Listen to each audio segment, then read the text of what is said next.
Perhaps we need some outside universal threat to make us recognize this common bound.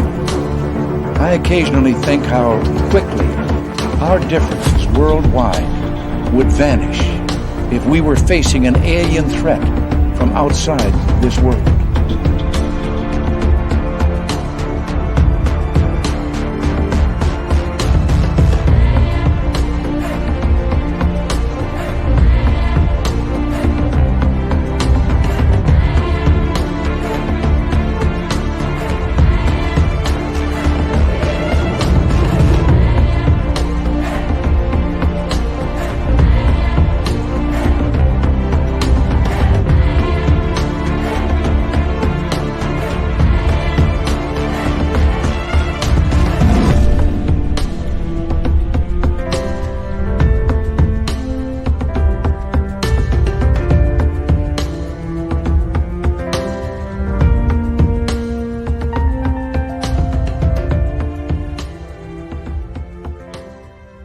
Good evening, everybody, and welcome to Spaced Out Radio tonight. My name is Dave Scott.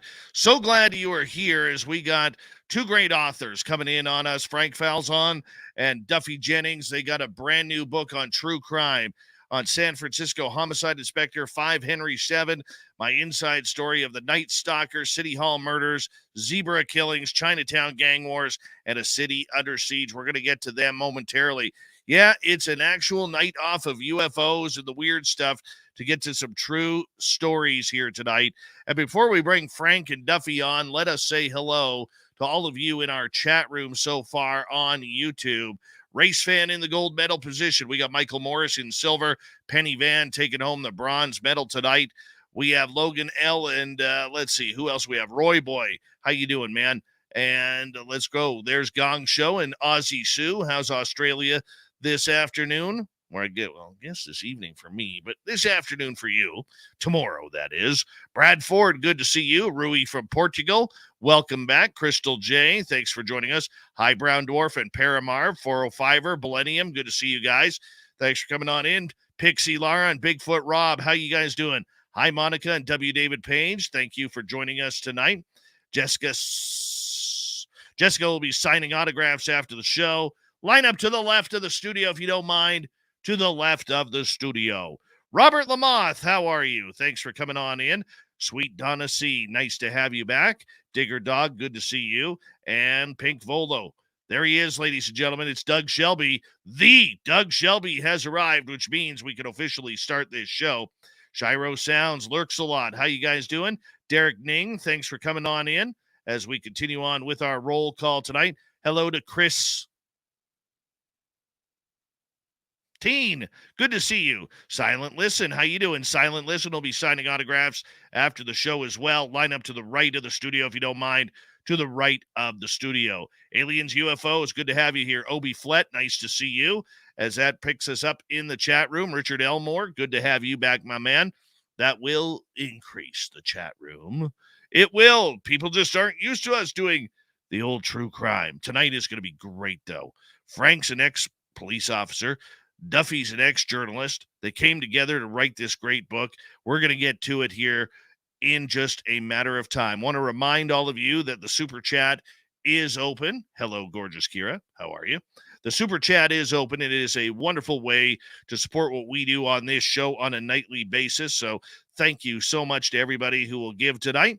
Also, you can do your shopping at spacedoutradio.com. And you can go pick up some really cool swag that we have there for you. And also, if you want to inquire on our second annual fan party in Las Vegas, Nevada, coming up May 19th through 21st, 2023 at the Golden Nugget in Las Vegas. Yeah, it's going to be a great party for all of us. Absolutely great. We want you there. And if you're interested in going, go to info at spacedoutradio.com. That's info at spacedoutradio.com. Prairie fire, minus 45 degrees Celsius. You got me by minus 10 degrees right now, buddy, but my wind chill is catching up. Yes, it is. We got about 40 seconds here before we're going to launch tonight's show. Search and Destroy, how you doing? Midwest Night Watchers, good to see you. Thank you guys for coming all in. And yeah, we're going to have a good night tonight. True crime is on tap. BBD Warrior, how you doing? It's been a while. And we definitely glad you're back. And yeah, we want to see you in Vegas Millennium. And of course, everybody else who wants to show up. It's going to be a good time. There's Bill WD40 opening up the Spreaker chat. Bill's going to lube us up for tonight's show. We got a good one. We got 10 seconds to go before we launch tonight. Let's get ready. Let's have some fun. Let's have some true crime tonight. That's on tap next. Horns up. Let's rock.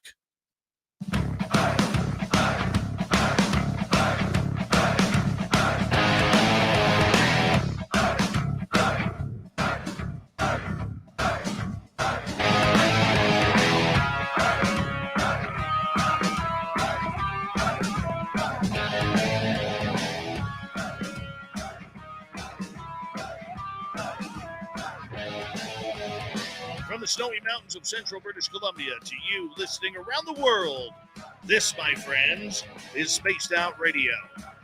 I am your host, Dave Scott, sitting in the captain's chair of SOR headquarters. We welcome you to tonight's show on our terrestrial affiliates around North America, digitally on Odyssey Radio, TalkStream Live, and KPNL. All of our archives are free. Join us at youtube.com/Spaced Out Radio. Do old Davey the favor, hit that subscribe button. You can follow us on Twitter at Spaced Out Radio, Instagram at Spaced Out Radio Show, and on TikTok at Spaced Out Radio. Our website, spacedoutradio.com. We have a plethora of features for you. Rock out to Bumblefoot, read the Newswire, check out our swag as well. Tonight's show is brought to you by Chive Charities. Help make the world 10% happier by visiting Chive Charities today. You can find them on our website. We got a power show tonight. We're going to step into the true crime bracket tonight with our guest authors, Frank Falzon and Duffy Jennings. They've got a brand new book out, which we will get to momentarily. Then in hour number 3, we're going to head to the swamp. Swamp Dweller has a new spooky story for us. And Super Duke from World Bigfoot Radio will join us for the Cryptid Report. We'll try and get in some news as well. Frank Falzon is a highly decorated and accomplished police inspector who investigated more than 300 murders and other cases during his 28-year career with the San Francisco Police Department, 22 of them in homicide detail. He played a key role in breaking the notorious Night Stalker case, investigated his childhood friend and former fellow cop for the murders of San Francisco Mayor George Moscone and Supervisor Harvey Milk, participated in the Zodiac, Zebra, and Juan Corona serial murder investigations and other high-profile cases. Now, Duffy Jennings was a prize-winning reporter for the San Francisco Chronicle in the tumultuous 1970s. His coverage included the City Hall assassinations of Mayor George Moscone and Supervisor Milk, the Patty Hearst kidnapping, and the Zodiac and Zebra serial murders.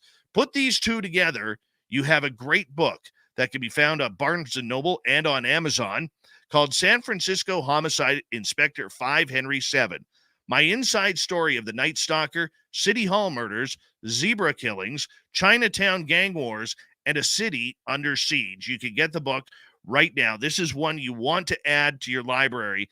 And it's a very big pleasure for me to bring in Frank Falzon and Duffy Jennings. Gentlemen, thank you for coming on Spaced Out Radio for the first time. It's such a pleasure to have you here, Frank and Duffy. Very much appreciate it. Great. Thanks for having us. Good to be with you. Thank you, David. My pleasure to be with you. Gentlemen, you know, when you two come from totally different areas, one a police officer and one a journalist. Now, I know my time of being on the beat, Duffy and Frank, that we're not supposed to get along here. We're not supposed to work together on anything to make things happen. Yet here you two are with a great new book out of true crime and true stories, really telling the underbelly of San Francisco during a very tumultuous time. Frank, how did this all come together for you guys? It was pretty amazing. I hadn't talked to Duffy in 30 years since I retired. And Duffy did handle, for the Chronicle here in San Francisco, most of my high-profile homicide cases. We knew each other. I considered him a friend. we weren't that close. But about a year and a half, 2 years ago, out of the clear, I got a phone call from Duffy, and he told me about a book that he wrote about a memoir of his life working for the Chronicle, and also some of the homicide cases, including a few that I had worked. That led to me reading his book. It was called Reporter's Notebook. It was an excellent book. I enjoyed reading it. And when I called him back to congratulate him, he asked me if I ever thought of writing a book. And the answer was absolutely, but I could never find or be comfortable with anybody that was willing to write it. So Duffy asked, he said, Frank, we know each other. You read my book. If you like my style, I'd like to read your material and call you back. And when he called me back, he says, I've got to write this. This is fantastic. And that's how a marriage was made between a former Chronicle reporter and a San Francisco homicide inspector. Now, Duffy, thank you for coming on in as well with us tonight. Duffy, the one thing I know about journalism is one of the toughest beats that we have is the crime beat, because you have to kind of have feet on both sides of the ledger, both getting your sources on the dark side and along the police side as well. How are you able to balance that in your reporting of these horrific crimes for the Chronicle back then? It wasn't a particularly difficult balancing act, Dave. In my role as the journalist, the police were frequently our primary source of information in a crime situation. At least that's the starting point, where we would get the details of the crime that had occurred and what was known about it, and then we'd go from there to maybe look at other options to find more information and talk to friends of the victim or the employers or wherever else we could get additional information. But it's really a relationship of mutual trust, more than necessarily a friendship. And it's not the typical adversarial relationship between reporters and public officials like police officers. We both had the same goal. His was to get information out about crimes that would help maybe bring out public tips or comments or new leads. And for us, it was to build the story into a more complete tale of what had actually happened and why. Very true. So when you came up with the idea of writing this book with Frank, Duffy, I mean, how did that go over for you? You know, what story did you want to tell? So it's interesting in that, because in my time at the Chronicle, which sort of overlapped the same period of time that Frank was working on a lot of these cases, probably more than any other, in terms of high profile and public awareness, at least at that time, and even to a certain degree today, is the Zodiac case. And this is an unsolved murder still, 53 years after the last and only killing of the Zodiac did in San Francisco in 1969. But yet here we are in our advanced ages and long retired out of our jobs, and we both still get quite a number of inquiries and people reaching out to us, doing documentaries or books or working on their own stuff about offering new information about either that old case, or they're doing a documentary. I mean, Frank's been in dozens of documentaries over the years. I've been in several. There was my character was in the Zodiac movie, played by Adam Goldberg. So I still get emails 4 or 5 a year from people saying, we want to talk to you about this old case. In this particular case, we both got an email from a UK documentary company doing a piece about another old famous crime here that we recount in our book, that I won't go into detail, but I saw Frank's email address on that email, and that inspired me to reach out to him and just catch up and say what's doing. I had just published my own memoir, as he mentioned, about my years at the Chronicle in the shocking 70s, as we call it. And so there was a lot of mutual interest in in this. And I as I listened to Frank, I thought this guy is a storyteller. He remembers everything. He's got boxes of files and details of his cases and charts and his access to a ton of information. And I thought these are great stories, never really told by the cop himself who did the investigation and solved those cases.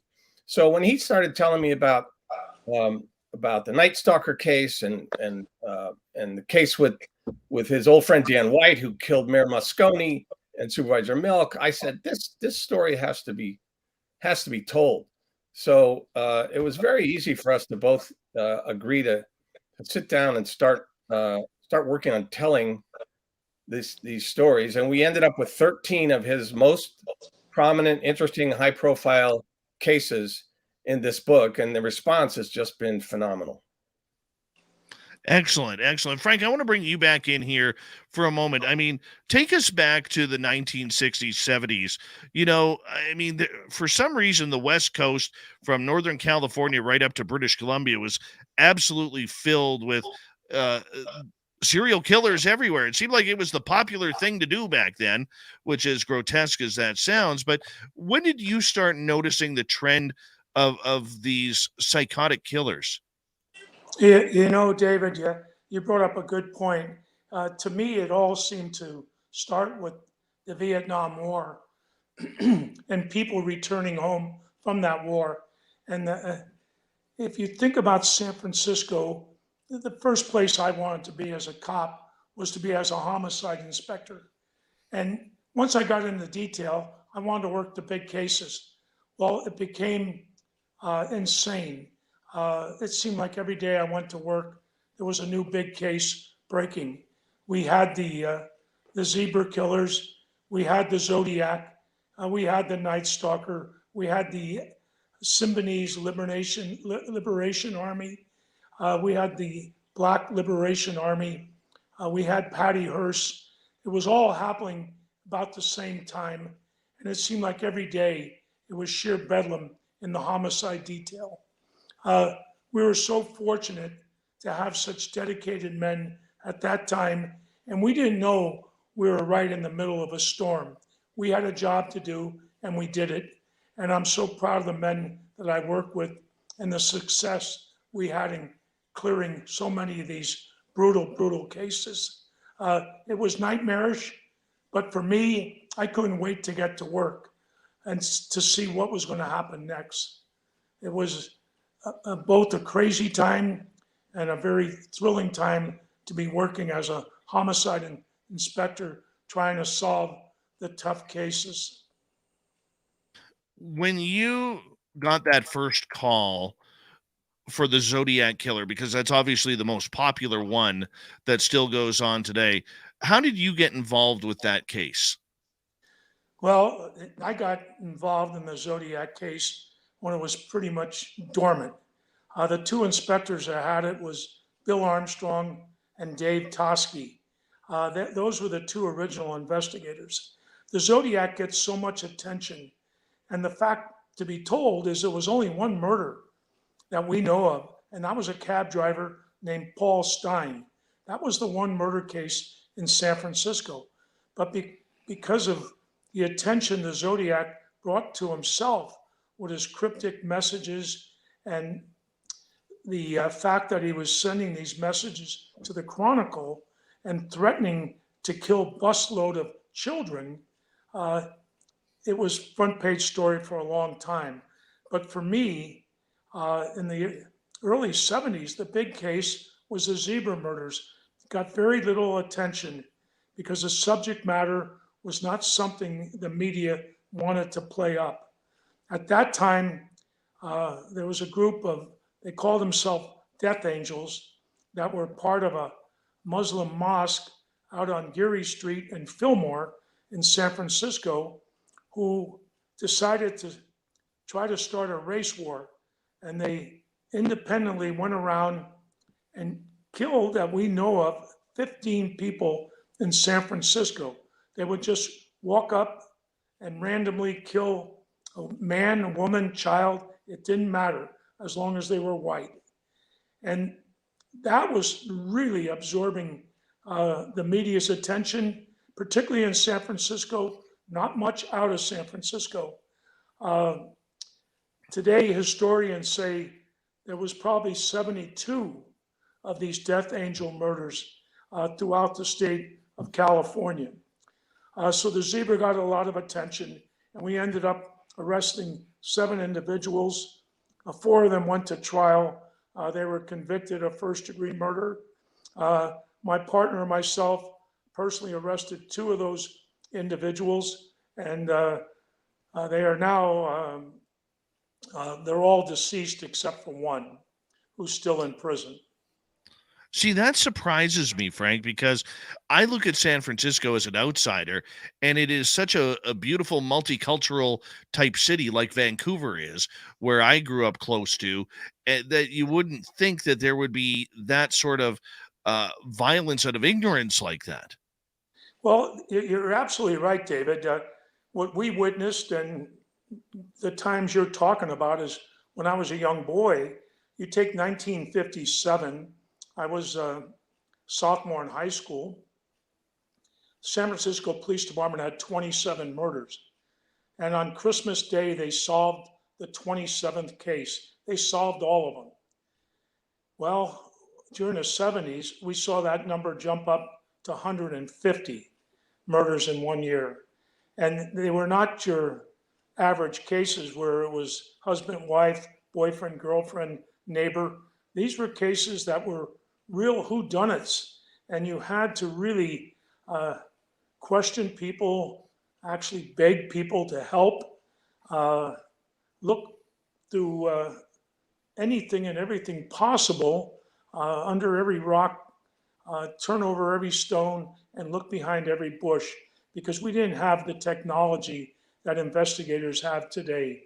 And we were fortunate.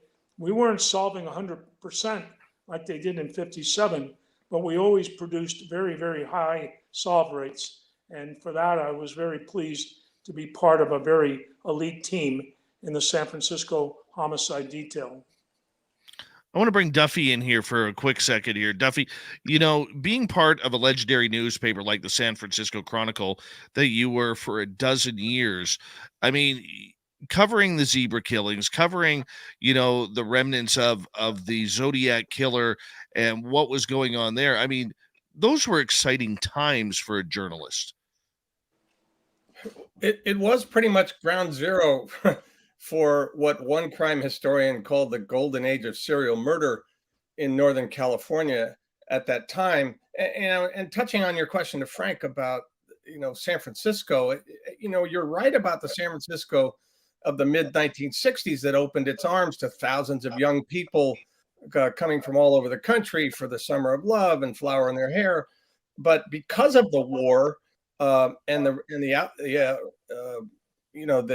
outrage against it and the rise of demonstration and protests also brought this extremist counterculture of both political and racial groups that were also wanting to be heard and seen. And so it devolved really into to a community where, as tolerant as many people perceived it to be and still is, and of course this also involved a vast influx of gays to this area as well, there was the resultant crime in drugs and robberies and these political assassinations, as Frank mentioned. The underground, like the Weather Underground and the Simonese Liberation Army and the Black Panthers, all of that contributed to a lot of violence and unrest in the community, even as San Francisco was welcoming, people of all stripes at that time. So to be a reporter, particularly in the early 1970s, was amazing. We like Frank would come to work every day, and some big news story would break. You could open the front page of the Chronicle on a given day in 1973, 74, and you'd see on the front page a picture about either the kidnapping or the continuing search for Patty Hearst, there'd be a new zebra killing. There might have been a new letter from Zodiac, and on the top of the front page, you're looking at Watergate news from Washington. So it was a crazy time, both politically and criminally, not just in San Francisco, but on a national level as well. Cops were being targeted all over the country. Hundreds of them were killed over a couple of years span there. So it was a tough time to be a cop and a homicide inspector. And this is the story that I heard from Frank that I said needs to be told. Definitely. I could totally see that. Being in that newsroom at that time, did you ever get to hold or see or view any of the Zodiac's letters to the Chronicle? Oh, absolutely. Yes. Wow. Now, as Frank mentioned, the two homicide inspectors on that case, Dave Tosky and Bill Armstrong, were both featured in the David Fincher movie that actually didn't come out till 2007. But the third main character of that movie was Paul Avery, the Chronicle reporter who really led all the coverage of the Zodiac case. And I was a young crime reporter at the time, kind of learning at Paul's knee, if you will, a lot about the Zodiac case, to the point that when he left the paper in the mid 1970s, I took over the responsibility for anything that occurred after that time. There were a couple of new letters, but sure, we saw the letters. We saw the bloody shirt drop out of the envelope of the cab driver that he sent in a letter claiming the responsibility for. It was just a time where everybody was on edge every day, looking at the letters to the editor. Was there a new one from him, along with all these other stories that were breaking? My goodness. I mean, I've never worked in a situation like that before. I mean, just getting handed major story after major story, left, right, and center. It's not really how the game works today. That's for sure. You know, where journalism is turned into very touchy-feely type stories rather than, hardcore news journalism than what it was back then. Well, of course, it's very different. But remember, too, we're talking about a time period where there's no internet, no social media, no cell phones, no cameras all everywhere. They didn't even have computerized fingerprints in Frank's department until 1984. And so solving crimes was a lot harder. It involved a lot of legwork and knocking on doors and talking to people. And you couldn't just, pull up your browser and check somebody's background. So for reporters, it was the same. You had to go out and make calls and talk to people and go to their houses and ring the bell and ask questions. But newspapers were kings of the news business. In radio, you heard immediately what had happened, but you heard for a minute or two, and then you had to wait for your morning paper to really find out a lot more about what happened. So it was certainly a different time technologically, but obviously what's going on today is doesn't even compare to those days. Frank, 45 seconds before we got to go to break here.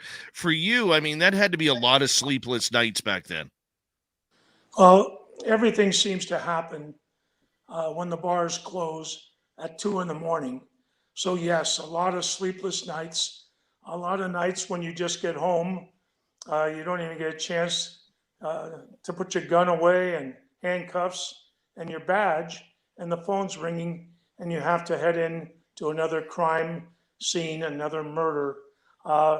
We talked about it, Duffy and I, and we came up with the phrase, it was homicide on steroids during that period of time.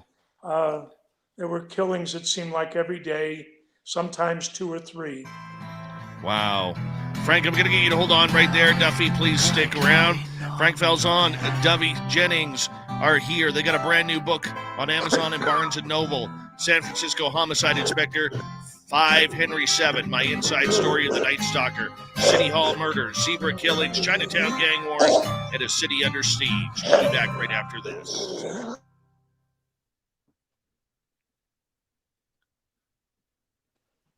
All right, gentlemen, we're clear. Our YouTube audience can still hear us, along with our podcast audience, but our radio audience is silent right now. Great start, guys. Great start. Dave, I'd like to mention, if you don't mind, and maybe we can do it again before the end of the show, is yes, you can get the book on Amazon and Barnes & Noble, But we also offered an opportunity to get the book with our autographs on it. At frankfalzon.com. Yes, or duffyjennings.com. But either one, Perfect. It gives you that little extra if somebody's interested to have a personally autographed book. We like to send people to those websites as well. Perfect. I will mention that. And Frank, I have a question for you from one of our listeners, Lily Pond.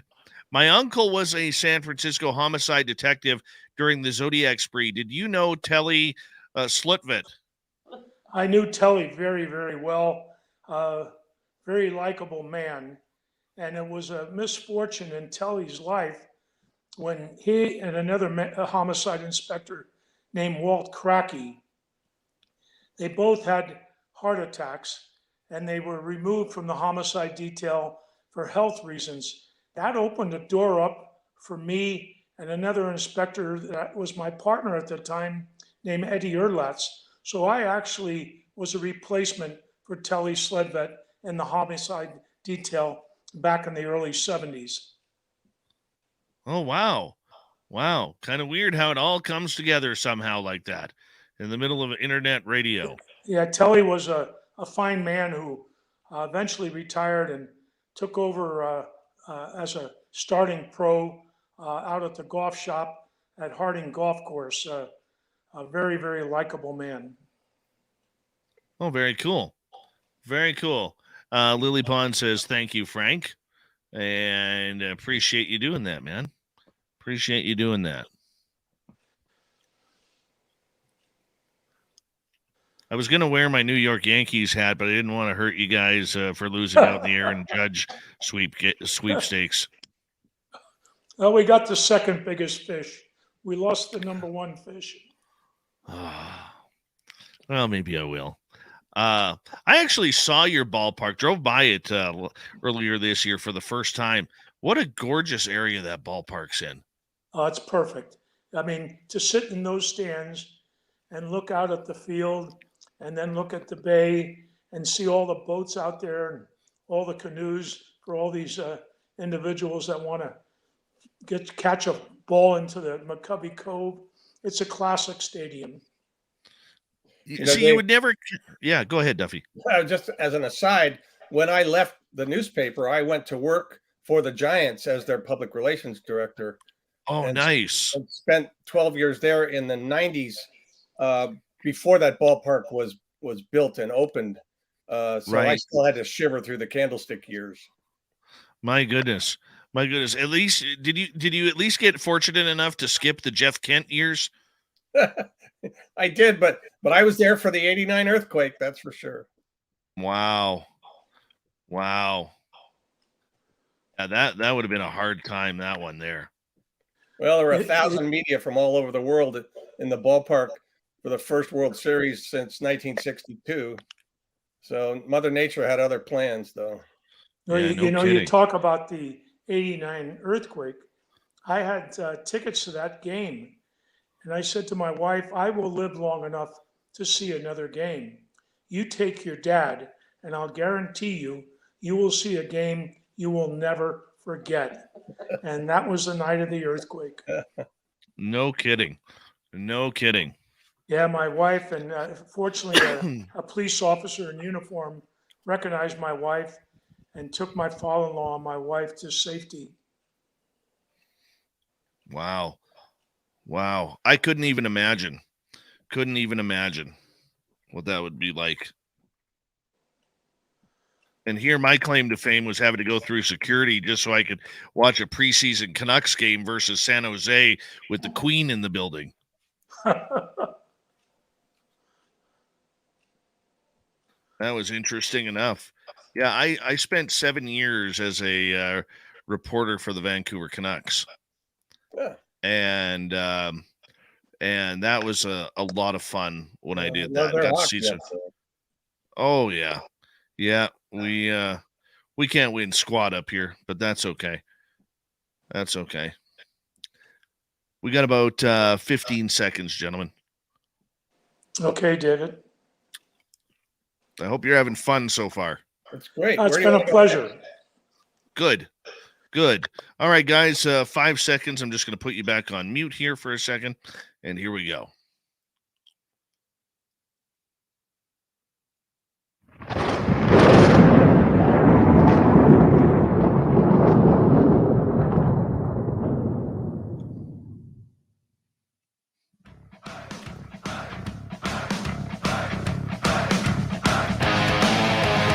Second half of Spaced Out Radio is now underway. My name is Dave Scott. Very much appreciate you tuning us on in here in hour number 1 Spaced Out Radio tonight.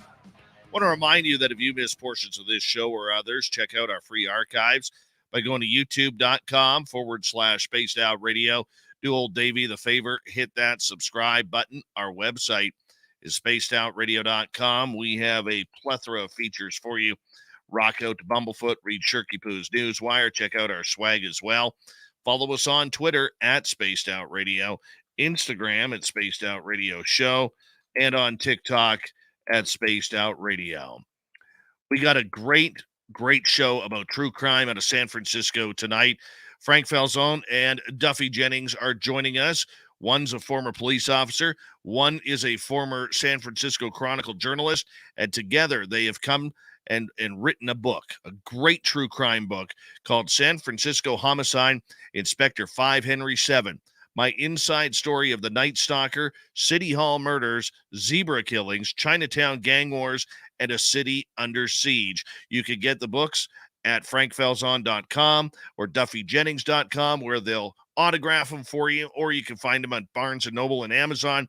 Gentlemen, thank you so much for being here tonight. It's a real pleasure to have you. Thank you, David. Thanks, David. Frank, explain to me and my audience, if you don't mind, what's it like when that call comes in for a murder or a homicide that you now have to take in, and how quickly do you develop the idea that this may be attached to some sort of serial killing? Well, there's an old saying in the homicide detail throughout the country, and we believe that your homicide scene, your crime scene, tells you a story. And sometimes that story is very clear, and you have an idea right away as to what occurred and why it occurred. Other times, it's much more difficult. As far as a serial case, you really don't know it's a serial case until you get into it. You take the Night Stalker, and the Night Stalker case was murders in LA, and eventually San Francisco. When we got involved, we had no clue that we'd eventually be tied in to the 15 or 20 murder cases that had occurred in the Los Angeles area. How did that come about? Because everybody thinks of the Night Stalker as being a Southern California type serial killer, yet here he was, encroaching in your territory, Frank. Well, what happened was we got a break right out of the box, and it was thanks to a sergeant named John Perkins working the Glendale Police Department. He had a brutal murder case, and he felt it was definitely tied to the so-called Valley Intruder or walk-in killer. This was the original name for Richard Ramirez, the Night Stalker. These were when the cases were happening in LA. We knew about it up in San Francisco, but we had our own headaches and our own murders. It wasn't until the day my partner and I walked into a crime scene on Eucalyptus Street out by San Francisco Zoo and Ocean Beach that we were somehow being thrust into all these LA murder cases. And this sergeant in Glendale Police Department, he called us and he says, I'm looking to see if there's any tie-in to our case. He says, our bullet, the casing had a pink primer. Well, that's pretty rare. And the pink primer, 22 caliber, was exactly what we had. And it was amazing. That break would eventually lead to my partner and I breaking the Night Stalker case. the case when you opened it up, how did you learn about the pink hue on the bullet casing? I'm sorry, could you repeat that, please? The bullet casing with the pink on it. How did you learn about that? Like what would trigger you to all of a sudden look at that and think, wow, we gotta figure out what this is going on? Had you heard about that from LA? It was a key piece. It was a key piece in our case. The bullet and ballistics were so vital in our case to give us a start, and that start led to checking with this sergeant in the Glendale Police Department and finding out that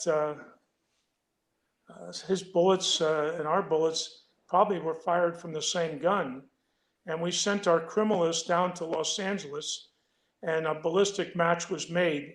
And that was a link that tied San Francisco to the LA cases. Once that link was made, this so-called walk-in killer, the home intruder, became known as the Night Stalker. And this was a manhunt unequal to anything I had ever seen in the state of California. Everyone up and down the state was alerted. People were gripped with fear.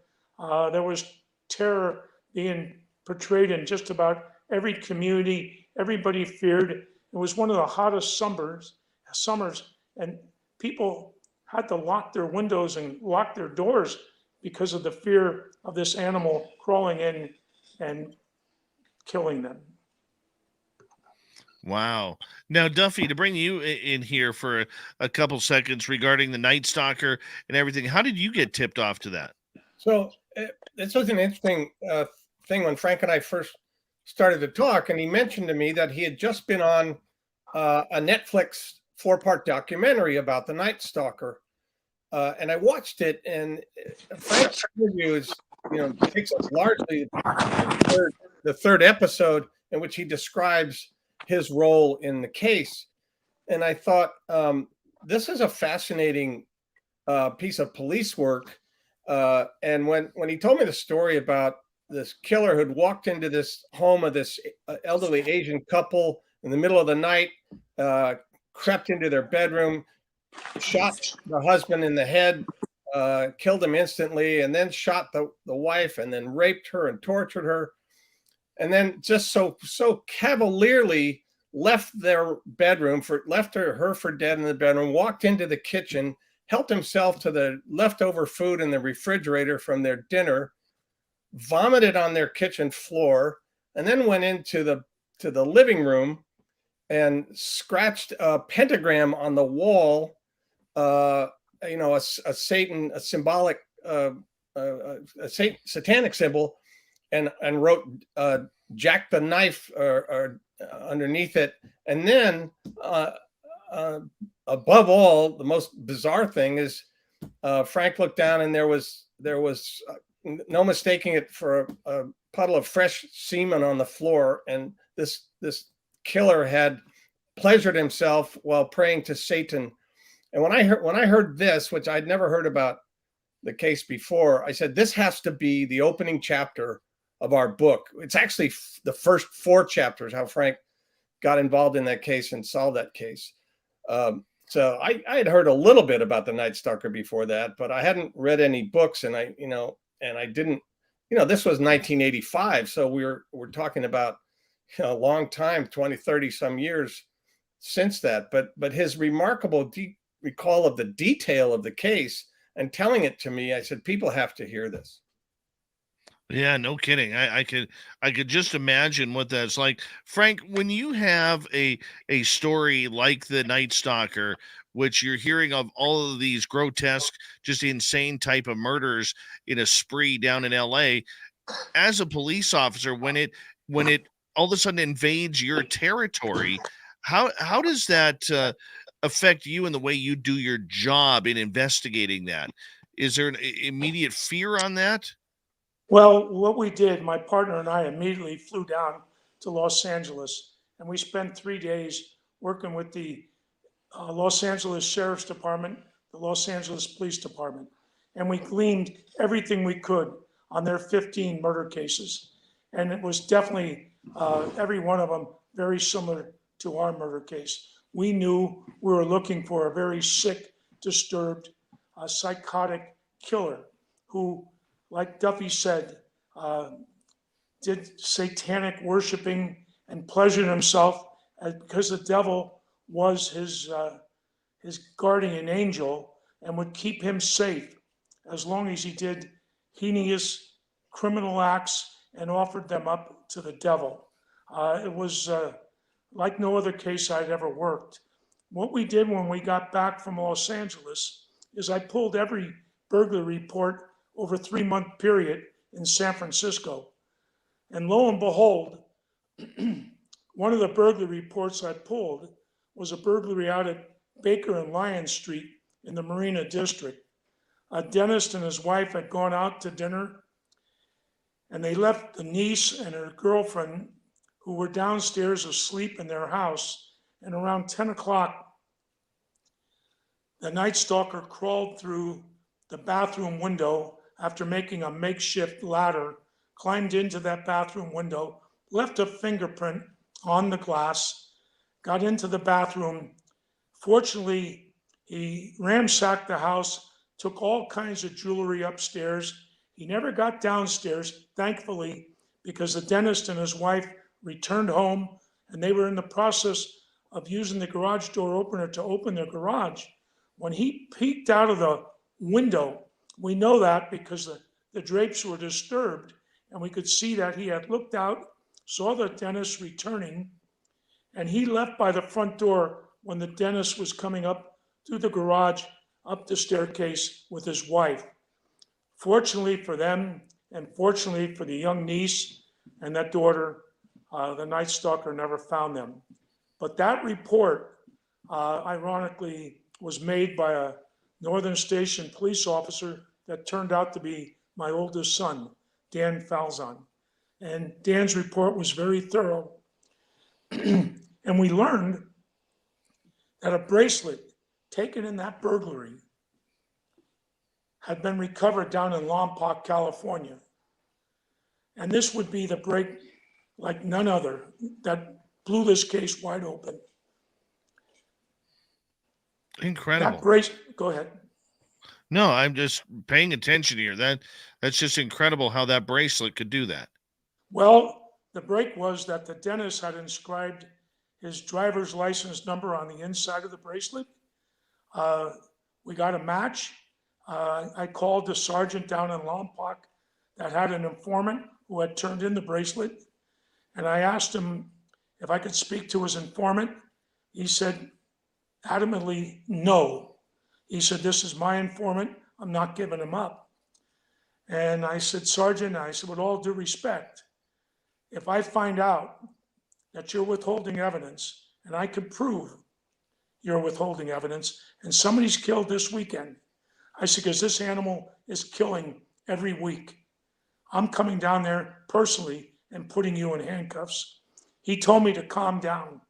He said, "Inspector, if my informant wants to talk to you, he'll call you."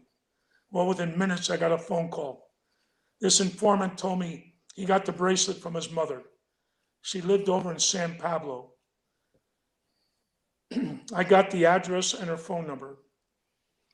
I asked Mike Mullane, another inspector, my partner Carl Klotz. We left immediately to head over to San Pablo. We walk in the door. We're interviewing a woman named Donna Myers, and everything she is telling us. The only thing we knew when we left the Los Angeles area was that the suspect had a first name, Rick, and that was acquired by a Los Angeles Police Department solo motorcycle officer who had stopped him and wanted his identification. And he came up with a dentist card with the name Rick on it. And then when the police officer wasn't satisfied, he bolted and ran, jumped a fence, ran through a park, and disappeared. So we had that information by the name Rick. Well, Donna Myers is now telling us that this individual that she got the bracelet from was named Rick. He had bad teeth. He wore an AC/DC hat.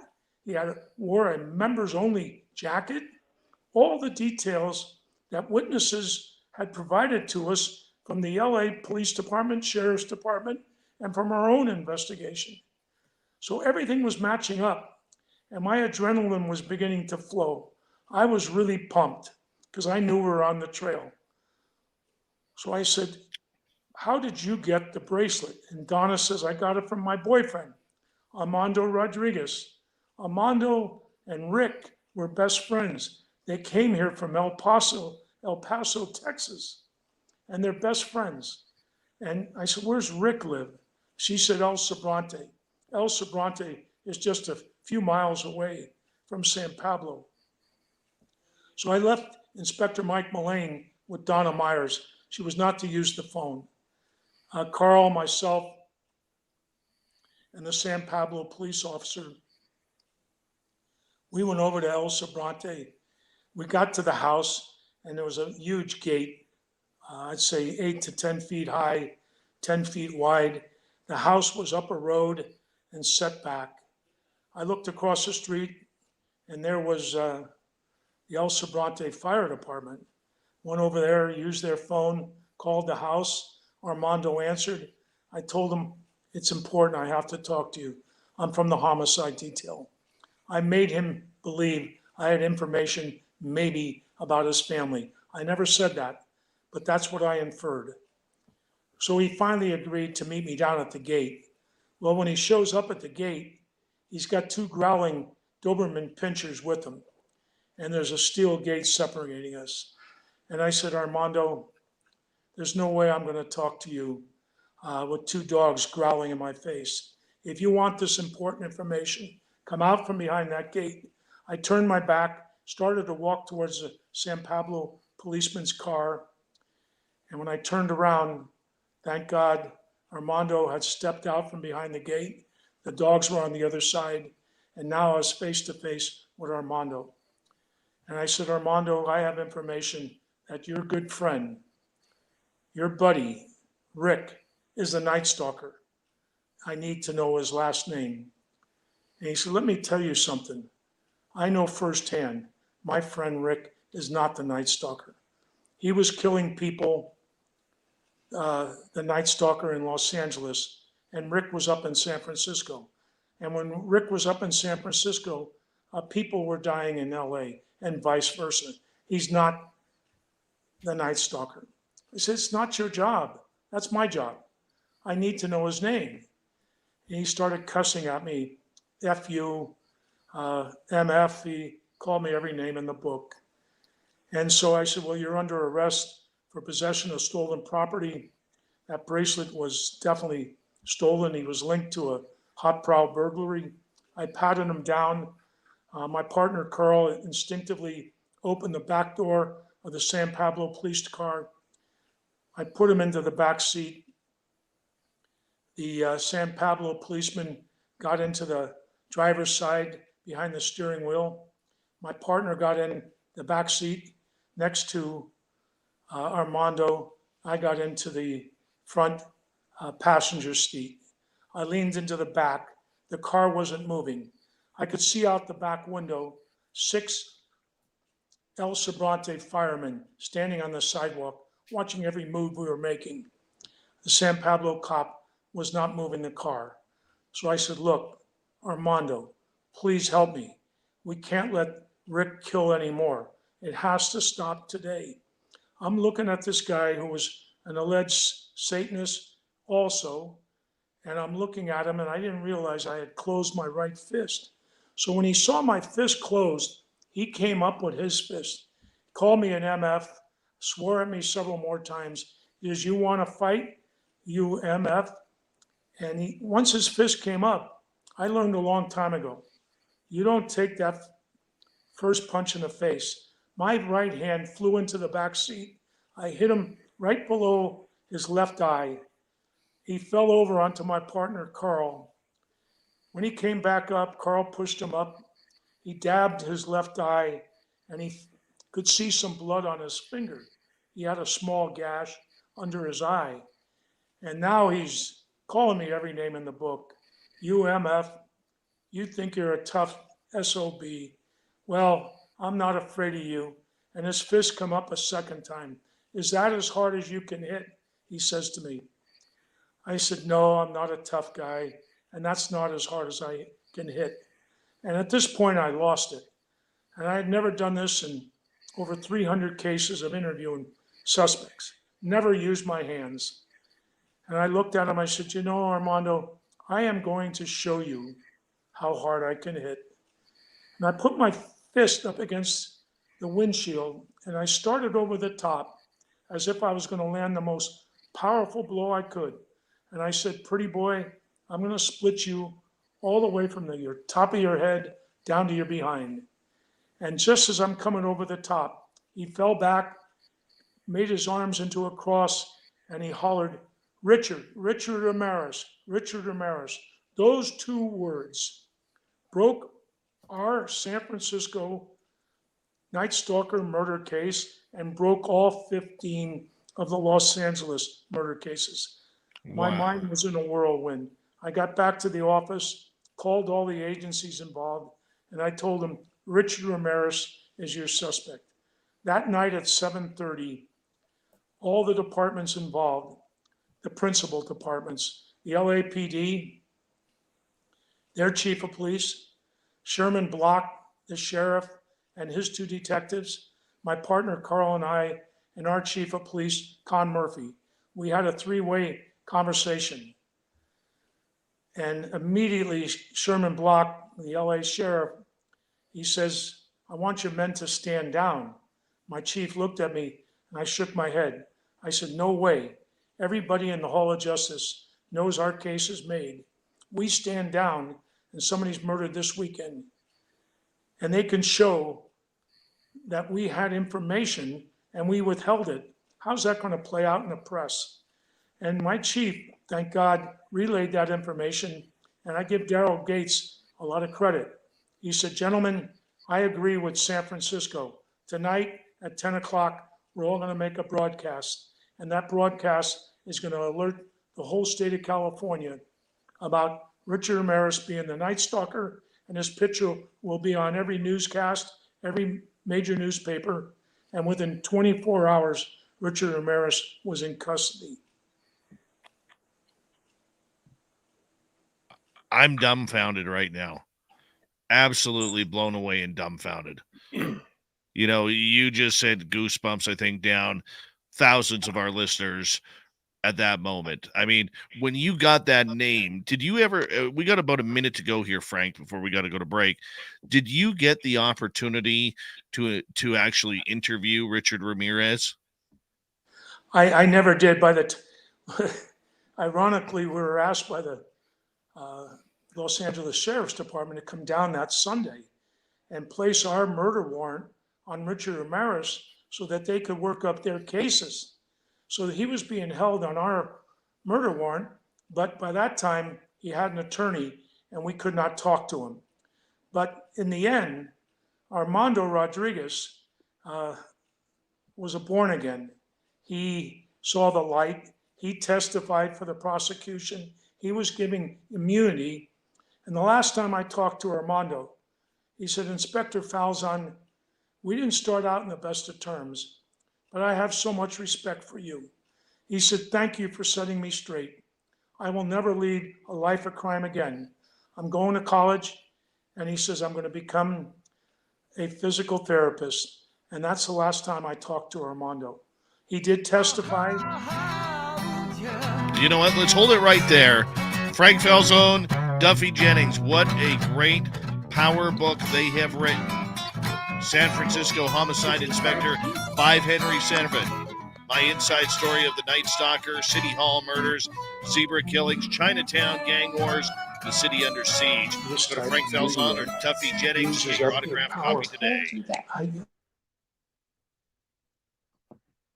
Fantastic. I'm just pumped right up after that. Like I had goosebumps sitting on the edge of my seat here. Holy cow. So Dave, there's a little epilogue to that story about Frank never actually having been able to interview Ramirez, but they did come face to face 3 years later after the trial, and Ramirez was convicted and sentenced to death, and was on his way to San Quentin when the marshals brought him to San Francisco to be booked on the murder case that Frank got involved with in the first place, just in case something went wrong with the conviction or the appeals were successful. There'd be another case to hold him with. And they were in the city prison, booking him for the murder in San Francisco as he's on his way to San Quentin. And Frank starts to walk away, and Ramirez says, "Hey, Falzon." And Frank didn't even know that guy even knew what his name was or who he was. And he turned around and he held up this palm with the pentagram drawn in it, as he had done during his trial, and said, "I bet you'd like to know about those two old ladies up on Telegraph Hill." Which Frank was flabbergasted because he didn't make any connection what he was talking about. Well, it turned out that months before any of the LA cases, this guy had killed two old women in their apartment in San Francisco on Telegraph Hill. And he said, Wow. I did a nice job there, didn't I? Or something like that. And off he went to San Quentin. Of course, he died of cancer in prison. The death penalty was lifted while he was there. And of course, he never was executed. That's just, I don't know what it would be like to all of a sudden have a serial killer like Ramirez, call out my name and say, "By the way," like that's things that nightmares are made of. Well, Frank's seen a few nightmares in his time. The way I looked at him, David, he was a punk. He was a coward. He needed a gun or a knife. He had to sneak into your house. That's not a brave guy. That's a coward.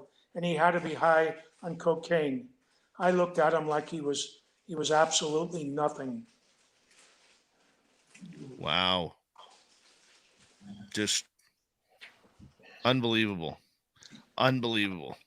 When we go live again, you might want to ask about what Duffy brought up about the conversation I ended up having with him. I can do that.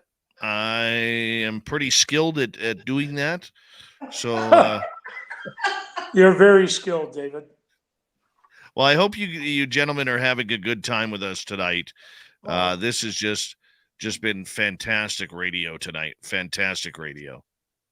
It's great to just have this much time to talk about these cases because there's so many of them. And, we haven't even touched on Dan White and his assassination of Mayor Moscone, not Moscone, but Moscone and Harvey Milk. There's a whole nother chapter in Frank's life that they grew up together as kids in the same neighborhood. And it's just a whole nother story. The book is full of 13 wonderful, interesting, intriguing homicide cases. Yeah, I gotta go order this. You'll love it. You'll love it, David. I promise you. And it's Falzon, Z like zebra, because I've been called Frank Falcon, Frank Falzoni, but it's Falzon, Falz like zebra on. And we'd be glad to send you an autographed copy. Hold on, I'm going to buy it right now. I got to. Okay, I got to go to your website. Why don't you just let us send you one? Email an address. I mean, you're giving us a lot of exposure here. Yeah. Send one of us your address, and we'll put. That'd be a nice Christmas present. Thank you. Well, I don't know if you'll get it by Christmas, but yes. Oh, thank you. Right, Thank you. 5%. I can't help it, Frank. Are we plugged in? Uh-huh. I'm gonna be losing you guys. Sadly, you might have to carry this. My computer says 5%. Oh, you don't have a charger? Move your chair. I can plug it in over here. Okay. Can you help me? So, Dave, you have a direction you want to go then? You want to talk about other cases and Yeah, absolutely. I want to get into the case of the murder of the mayor because, I mean, that's Frank's best friend growing up there that he had to arrest. And, we'll get into a lot more of that. And I know he had some finishing thoughts about the Zodiac. We do have a couple of audience questions coming up here as well that I've got saved in the system. So we got lots to chat about here. And you know what? Hell, if we got to bring you back, we got to bring you back to talk more about this. I'm good with that. Oh, I just love shows like this and stories like this. It just makes me happy.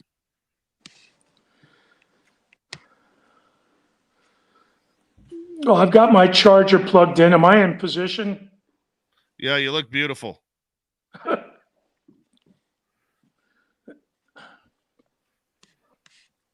All right, gentlemen, I'm going to put you back on mute. We're going to get going here in like 5 seconds. Thank you, Maggie, for the super chat. Here we go. You're listening to Spaced Out Radio with Dave Scott. Follow Dave on Twitter at Spaced Out Radio and on Facebook, Spaced Out Radio Show. Second hour of Spaced Out Radio is now underway. Thank you so much for tuning us in on a true crime night. We very much appreciate earning your listening ears wherever you are on this beautiful planet we call Earth.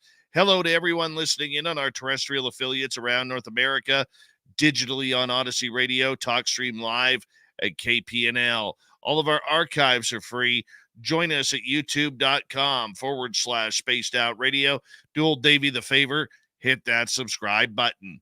The Desert Clam has set the password for tonight in the SOR Space Travelers Club. And I know you got it here somewhere, Clam. Somewhere out there. What do you got for us? Let's see here. Navafauna. Navafauna is your password. Use it wisely, space travelers, as the Clam sets the password each and every night right here on Spaced Out Radio. Our website, spacedoutradio.com. We have a plethora of features for you. Rock out to Bumblefoot.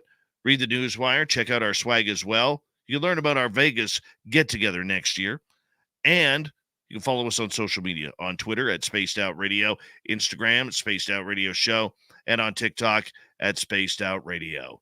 Here we go. Second hour with a great, great pair of authors. Frank Falzon, Duffy Jennings. They have a book called San Francisco Homicide Inspector, 5 Henry 7. My inside story of the Night Stalker, City Hall murders, zebra killings, Chinatown gang wars, and a city under siege. And these two gentlemen have collaborated on this book. Frank Falzon is a former 28-year member of the San Francisco Police Force. Duffy Jennings is a reporter, formerly of the San Francisco Chronicle. And gentlemen, thank you so much for being here. Just a great night of radio right going on here. Great to be with you, Dave. Frank, right before the break, you were talking about when you broke the name of Richard Ramirez, the Night Stalker, and 24 hours after you got the name, he was arrested. But there was an interesting point that you brought up during the break that I would love for you to go into detail about before we get to some audience questions. And that is the fact that Richard Ramirez, you'd never spoken to him, yet he knew who you were. Yes. Before I get into it, David, I'd like to explain to your audience. They're probably wondering, most people do, what does 5 Henry 7 mean? Well, 5 stood for the Inspector's Bureau. Henry was representative of the homicide detail, and 7 was myself. 5 Henry 7 was what Operations Center and Communications, whenever they wanted me, that's who they would call, 5 Henry 7. Getting back to what you asked me about regarding did I ever eventually end up speaking with Richard Ramirez, there came a point in time when he was convicted of 15 murders down in the Los Angeles County courthouse. And he was then being transported to San Quentin prison. While en route, my district attorney requested that these the marshals bring him to San Francisco so that we could place our murder warrant on him for the Mr. and Mrs. Pan murders that got us involved in the case in the beginning, just in case the Los Angeles cases were overturned, we could still hold him in custody and try him on our murder case. There was some talk about a lack of professional attorneys representing him, so there was some question regarding the LA cases. Eventually, I met Richard Ramirez up inside San Francisco City Prison. My partner and I were booking him in, and during the process, he's rattling about how he was offered a spot on 60 Minutes, and he's talking about how the LA sheriff's detectives took all the credit, and they were, you Falzon, you broke the case, and I'm looking at him like, you know my name? So he was eventually booked in on our murder case, and the bailiffs are leading him away. And I'm heading to the elevator, and he hollers, "Hey, Falzon." And I turned around, I looked at him, kind of puzzled. I said, "What?" And he held up his hand, and he had the pentagram, and he's laughing that heinous laugh. And he says, Falzon, you would really like to know about those two old ladies, wouldn't you? And he really caught me off guard. And I said, "What are you talking about? What two old ladies?" He said, the two old ladies up on Telegraph Hill, that was me. And the last time I seen him, he was laughing, walking away. And it hit me. The two old ladies, it was the Caldwell sisters. One was about 72. The other one was 58. They lived on Telegraph Hill. Some animal had gotten into their apartment and hacked them to death. One of them had gone to the window, trying to open the window to scream out. He pulled her head back and sliced it from one end to the other. In the end, after we did all our homework, we were able to show and responsibly that he committed 5 murders in San Francisco. The Pan case, both Mr. and Mrs. Pan, the Caldwell sisters, and a 10-year-old beautiful little Asian girl who had been kidnapped, raped, and then crucified down in a basement in the Tenderloin in a dingy hotel. That was also proved to be Richard Ramirez, along with the 15 murders in Los Angeles. Very, very sadistic killer. Never quite had a case quite like that. And I feel very, very satisfied with the role we played in getting that animal off the street. Duffy, I want to ask you from a media point of view regarding this. I mean, when you have somebody like Richard Ramirez, or the Zodiac killer, who is taunting police, taunting the media, taunting the public at any way they can, I mean, at some point in the reporting, do you have to be wary about what you say and how you report it, considering you don't want to tip off that it's getting to you because they're trying to suck you into the story to make themselves more infamous? That's always a concern in a news organization.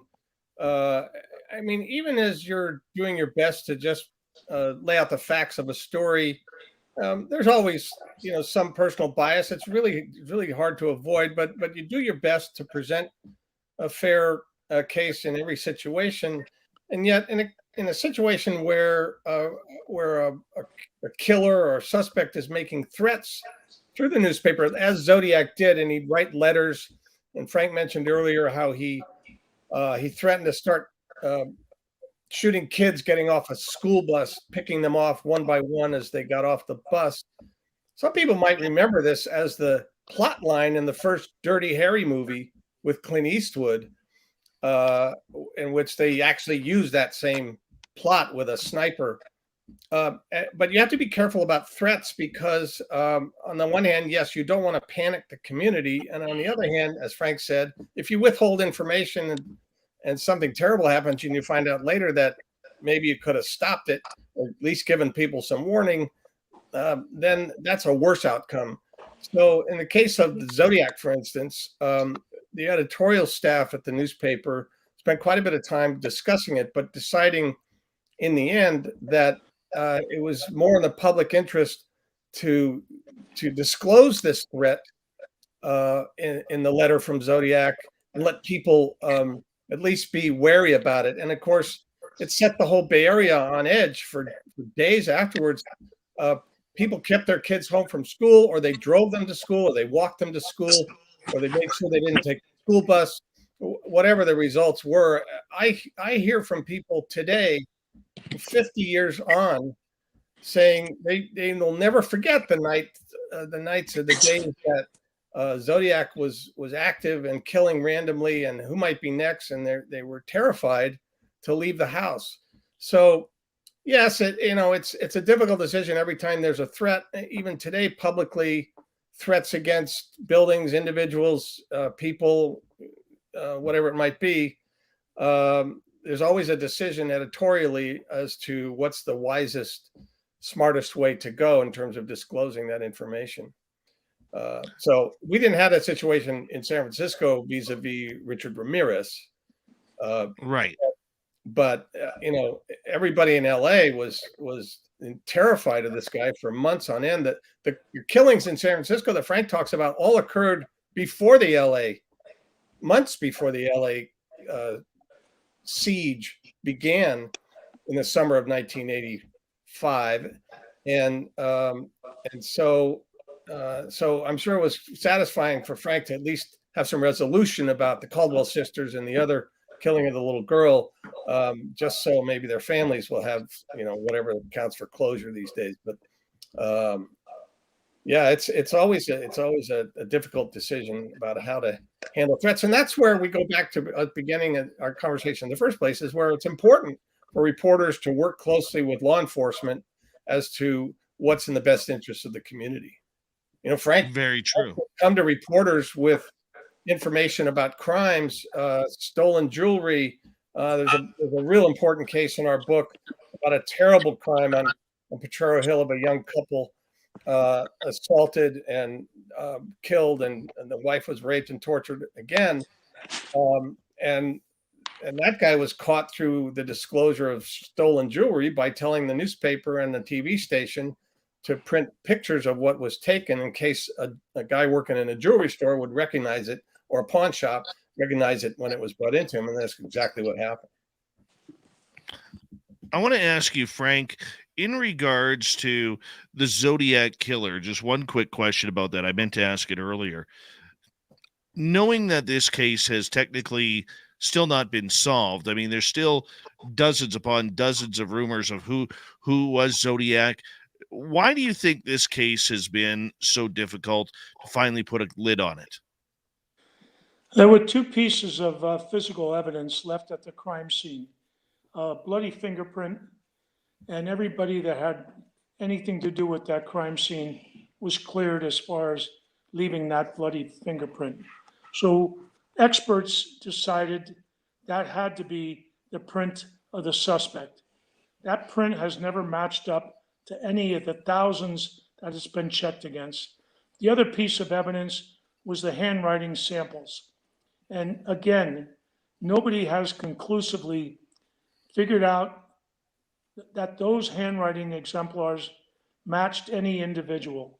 So to this date, the case remains unsolved. My partner and I, we were also involved in the Trailside killer with David Carpenter. And ironically, when we put away David Carpenter, and this was another serial murder killer, a vicious, psychotic individual who was very, very much a genius. And we always felt that once David Carpenter was incarcerated, he's still in San Quentin, the Zodiac disappeared.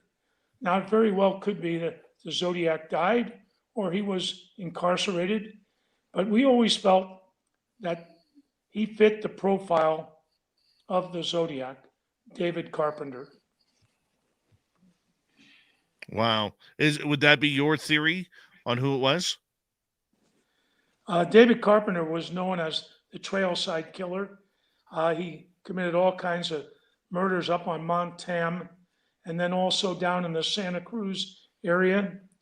And we had a case, my partner and I, 17th hole of Lincoln Golf Course, beautiful woman jogging along a trail, a beautiful trail where you have a view of the ocean, the rocks, and this animal comes out of the bushes and stabs her to death multiple times, self-inflicts a wound into himself, and instead of going to San Francisco General, he checked himself into Marin General across the bay in Marin County, and he said he was bitten by a dog, but the doctor that examined him wrote down self-inflicted wounds. So he was definitely our murder suspect in the Mary Frances Bennett case, the young jogger, and also the multiple murders on Tam Hill and the Santa Cruz cases. So David Carpenter, in my opinion, could very well be the Zodiac killer. Incredible. Incredible. Is there a time where that will, you think, ever come to conclusion, or is it going to remain an open case the next 50, 100 years? Well, it can come to a conclusion if somebody can come up with the right name and the bloody fingerprint is identified or handwriting exemplars. But my opinion, it's going to take some sort of break linkage to the physical evidence from that Stein murder case, the cab driver that was killed in San Francisco. It's going to take something like that to break the Zodiac case. Duffy, your thoughts? Yeah, I was just going to add that that I maintain a close contact with Inspector Toschi even after he not only left the homicide detail but then retired from the department, went into a kind of a private security role, and even into his retirement. From that, I would get together with him once a year or so. We'd have coffee or a sandwich together. It ate at him so much that he never solved that case, that he thinks that it was the cause of some of his actual physical ailments and ulcers and other things. But you know, Dave and his partner Bill Armstrong, both now passed away, and unfortunately, probably looked at more than 2,500 cases, and if you suspects, and if you look at the Zodiac film, the 2007 film, obviously it's a Hollywood thing, and it focuses on the one guy, Arthur Lee Allen, as the suspect for Zodiac, but he too was later ruled out by DNA. He's no longer alive.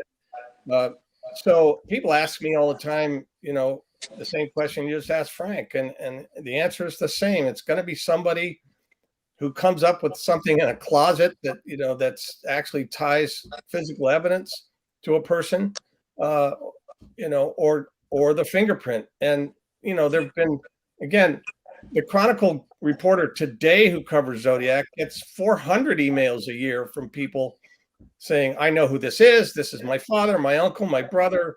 You got to check this out. Here's the details. It's all circumstantial. It's never been, none of them have ever panned out to be anything. And as Frank says, it's still an open, cold case. And, you know, probably in our lifetime will remain so. Yeah, no kidding. No kidding. I want to shift gears here, Frank, because you had the unpleasurable experience of having to arrest your best friend. Yeah, it truly was your worst nightmare. I was down in the district attorney's office talking about a case ready to go to trial when the lieutenant called me, and I went upstairs, and he says, get up to City Hall right away. There's been a shooting at City Hall. He says it involves the mayor's office.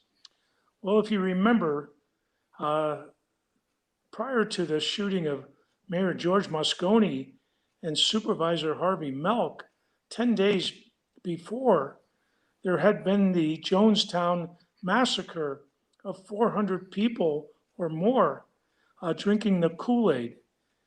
So there was articles written in the Chronicle about disciples coming to San Francisco to kill politicians.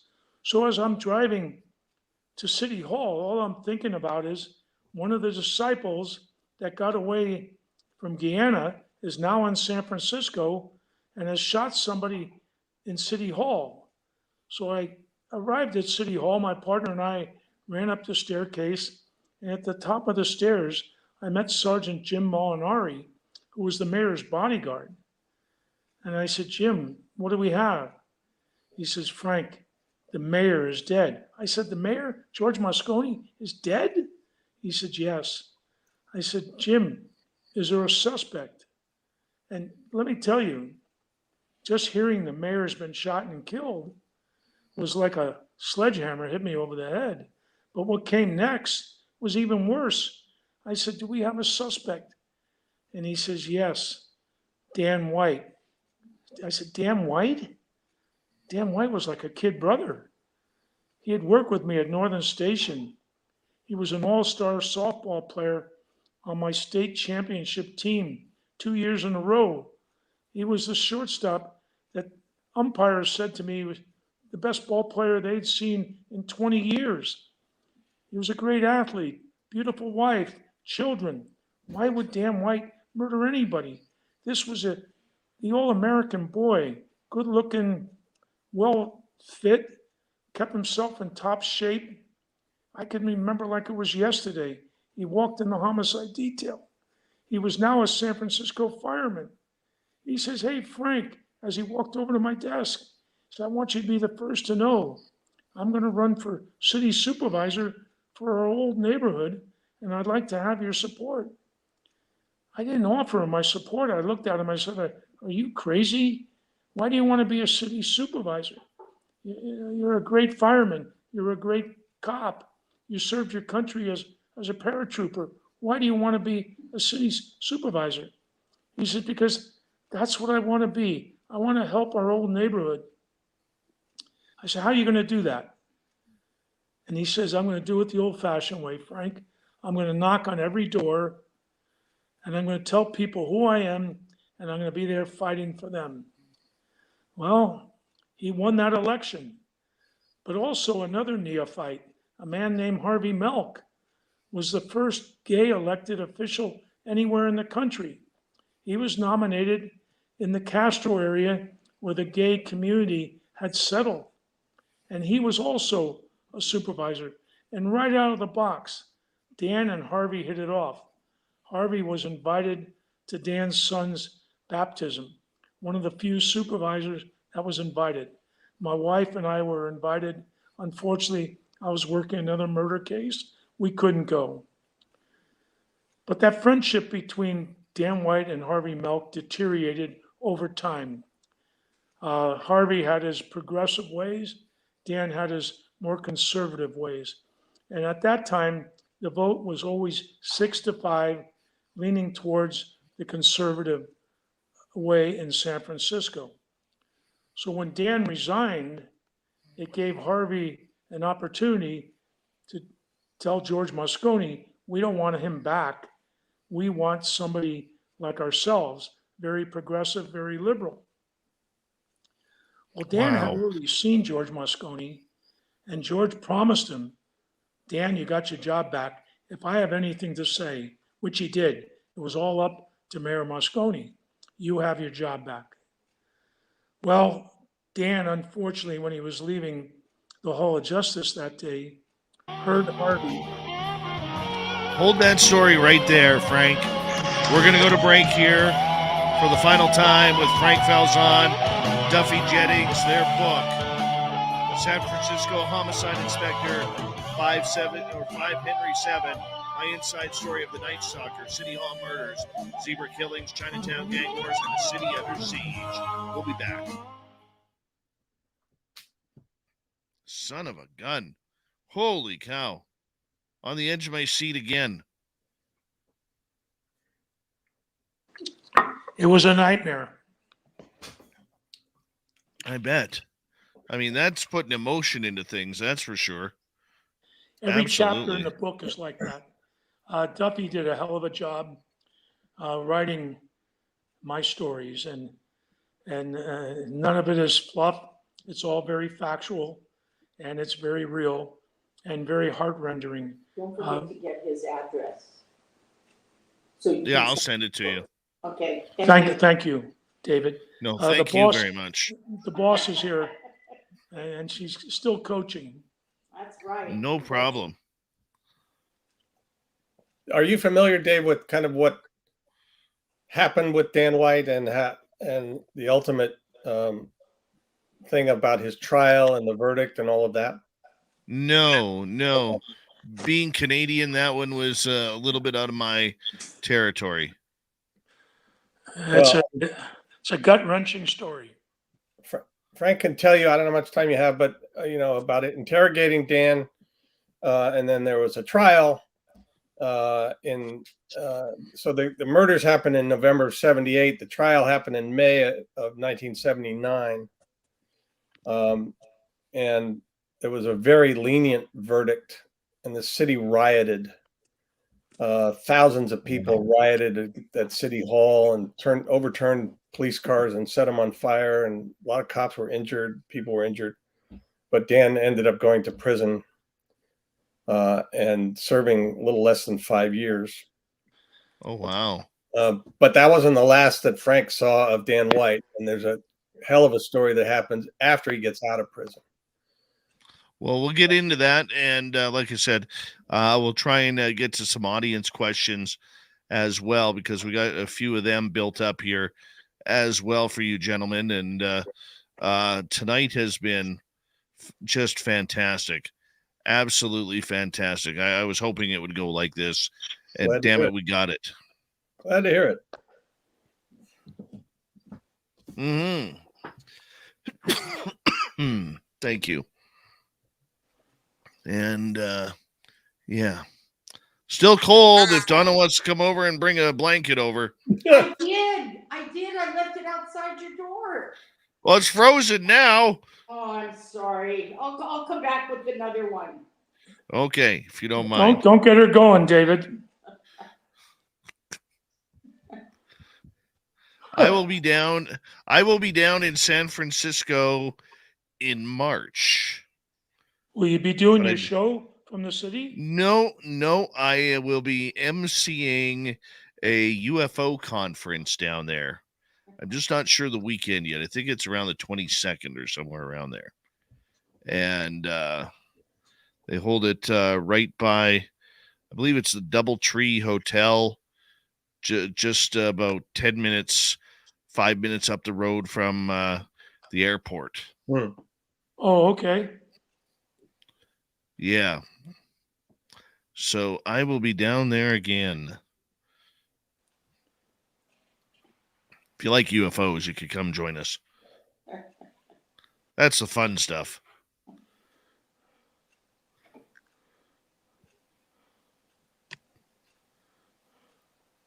We've got about 90 seconds here. Okay, but you're very satisfied with the way it's going? Oh, I'm more than satisfied. I'm thrilled. I'm already getting listeners in our chat room here saying that we got to bring you guys back again to fill in more lifetimes of stories like this. Well, we got 13 stories we could tell you about. There's a really good story about the day Frank got in a shootout with a holdup guy when he was off duty. It's another story that takes 10, 15 minutes to tell, but it's not a homicide so much as it is Frank's, literally under fire from 10 to 15 feet away. And, and exchanging. The thing Duffy's talking about regarding that shooting, I had cover. I was behind a car. I had cover. I was safe. And then a citizen pulled up and got out of the car and was going to walk in the store. And he was going to be either shot and killed or a hostage. So I left my cover to save him. And when I'm out in the open, the holdup guy comes out like he's carrying a football, except it was a gun and a bag of money. And when I said police freeze, he came up, fired 2 shots with a .45. How he missed me, I'll never know. I fired 1 shot. It Hold went on, through gentlemen. his- Hold on, gentlemen.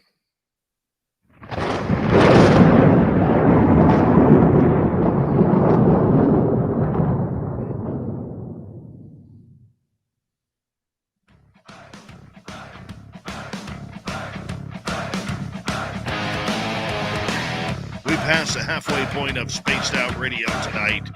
Good to have you with us. My name is Dave Scott. Very much appreciate earning your listening ears. I want to remind you that if you missed portions of this show or others, check out our free archives at youtube.com/Spaced Out Radio. Do old Davey the favor, hit that subscribe button. Our website is spacedoutradio.com. We have a plethora of features for you. Rock out to Bumblefoot, read the Newswire, check out our swag as well.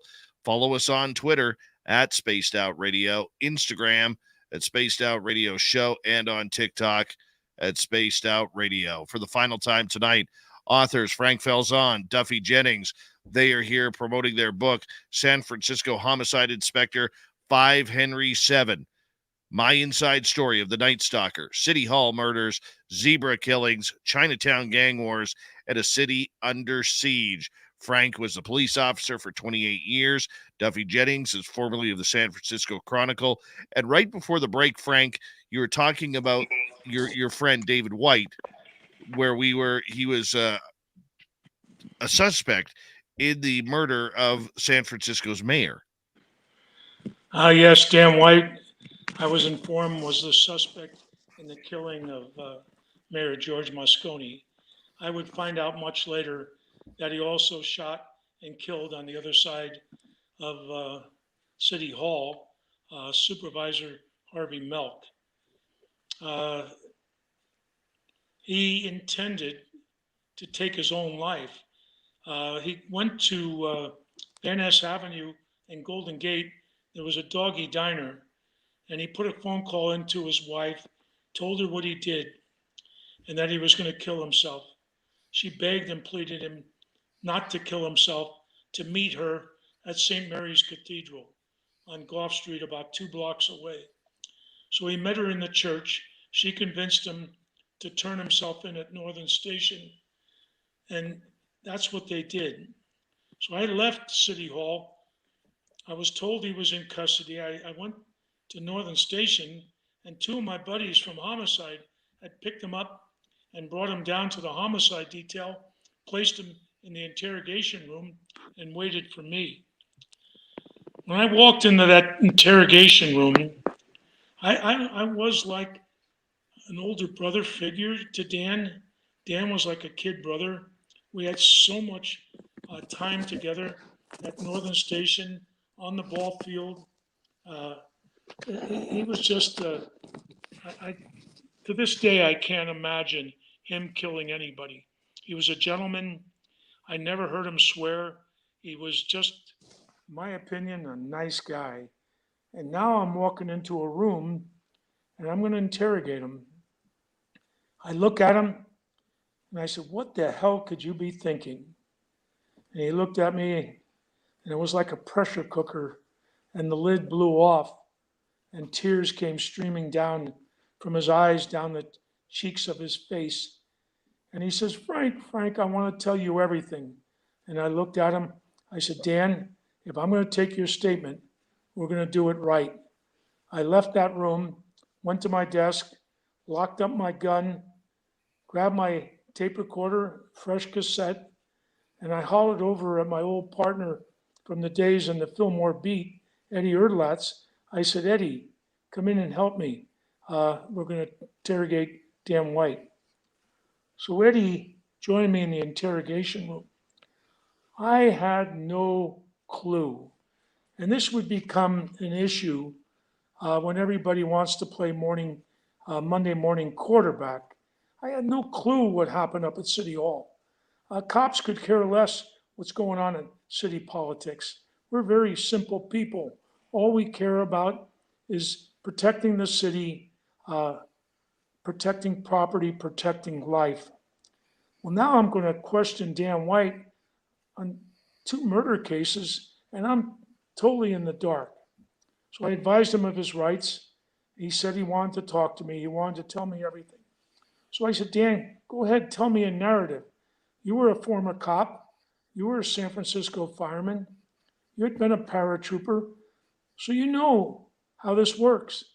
Tell me in your own words, what happened today leading up to the murders of Mayor George Moscone and Supervisor Harvey Milk? Well, he went off. He gave a self-serving statement, sobbing heavily, crying, convulsing, and he confessed to not only shooting George Moscone, and he confessed to shooting and killing Harvey Milk. I knew for a fact that there were people trying to get in to shut down the interview. Attorneys were right outside the door. Once I had the confession, it lasted for, I believe, a little over half an hour, short of 45 minutes. I felt we had a double homicide and definitely a first-degree murder case, and that's the way Dan White was charged. And the district attorney felt the same way. Unfortunately, the jury felt differently. They found them guilty of 2 counts of voluntary manslaughter.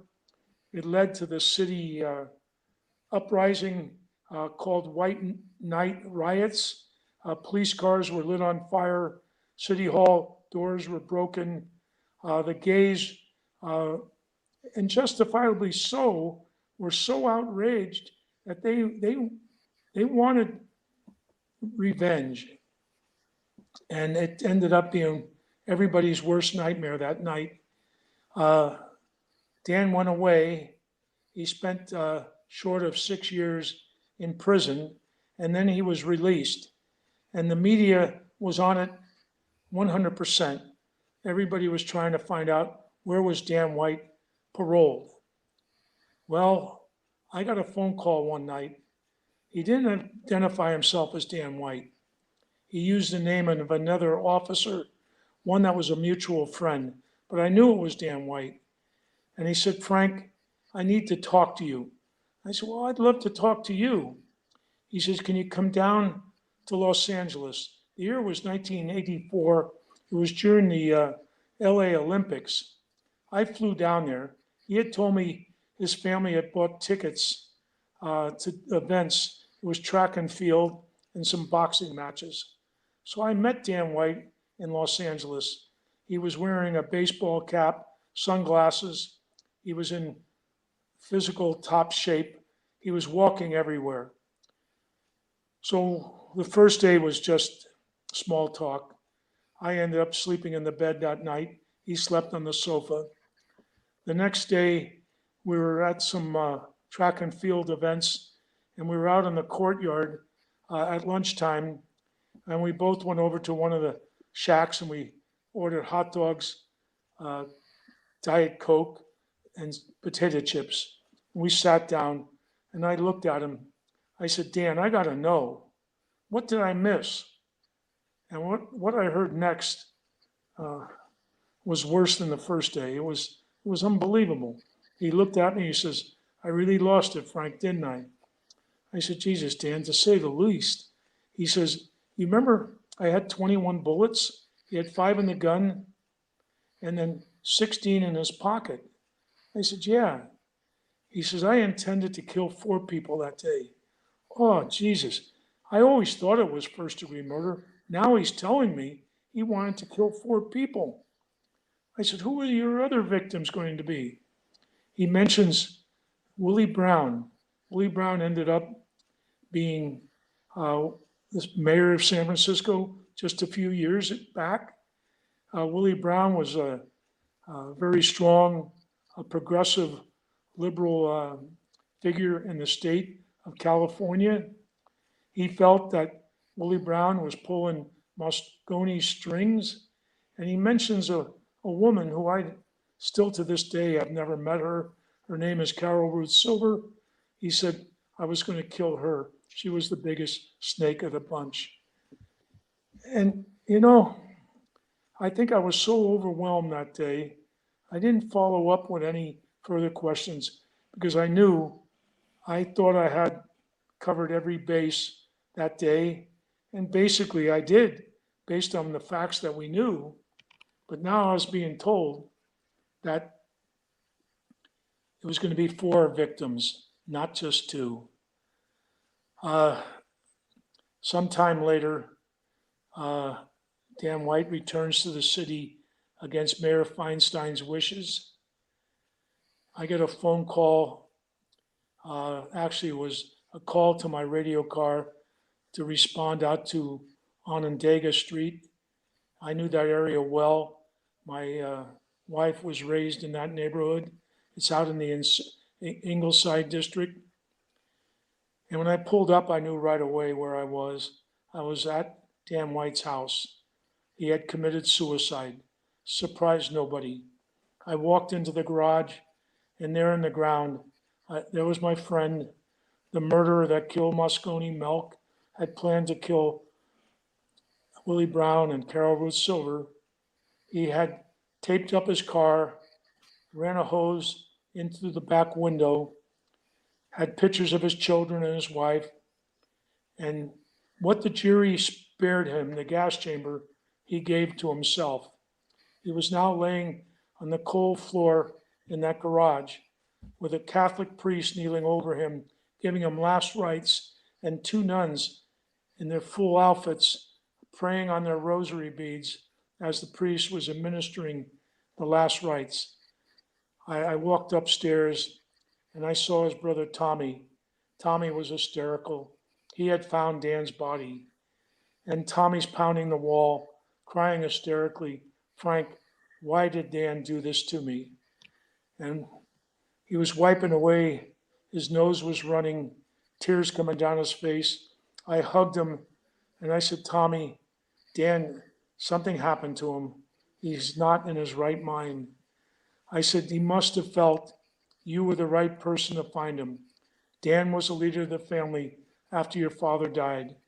He felt you were now the one to take his place. You talk about your worst nightmare. This was just beyond something else. This was a good friend, and he kills the mayor, kills Harvey Milk. So out of character. So out of character. He had gone to parochial schools. He lived by the 10 Commandments. He had gone to church. He had had his children baptized. And here he is, killing the mayor and shooting the supervisor and wanting to kill 2 others. I to this day, I cannot make sense out of what I witnessed and lived through. Wow. Wow. I mean, that is such a sad story there regarding somebody who was like family to you. I mean that just had to be heartbreaking. How do you get over that, Frank? You don't. Obviously, me talking to you tonight, you can hear in my heart. I still haven't figured it out. I don't understand it. It's like a B-grade movie, and I'm watching it in real life, real time, and I lived it, and I still haven't accepted it. It's I knew the whole cast of characters, and yeah, Harvey and George conspired to not give Dan back his job, but like I said to Dan, I could understand it if you punched them both in the nose. But to take a gun and kill 2 people, who does that? You had to be insane. And I guess that's what the jury must have thought, because their verdict was definitely not real. I can remember like yesterday, the jury's coming in, the press is crowding all over the courtroom. Duffy's there and the man from the San Francisco Examiner. They were the only 2 allowed inside the bulletproof glass. And the man from the Examiner, Jim Woods, they're there waiting to break the news. Everybody knew it was going to be 2 first-degree murder convictions. Joe Freitas was a district attorney at the time.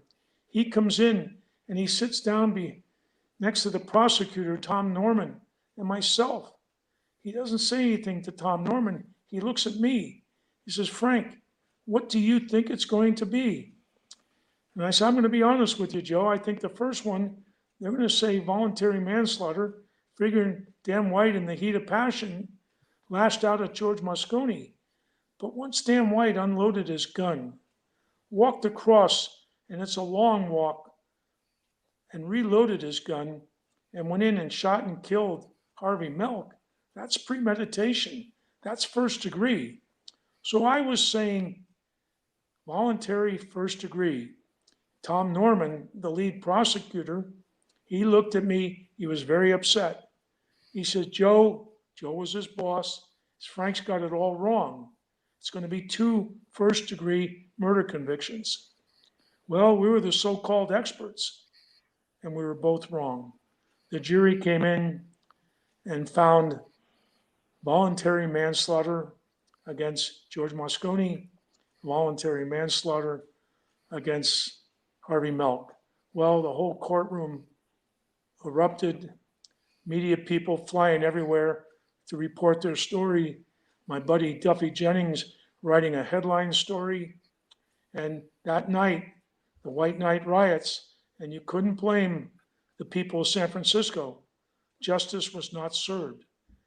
I think Dan White knew that. His upbringing, his moral background, he knew he should have received murder in the first degree, 2 counts, and been sentenced either to death or to life in prison. It didn't happen. And there was a tragedy. Unbelievable. Duffy, when you're listening to this and writing the book, the stories of Frank, I mean, you can easily capture the emotion that's in his voice. I mean, it's not just about the big cases. This is about, stuff that really hits home as well.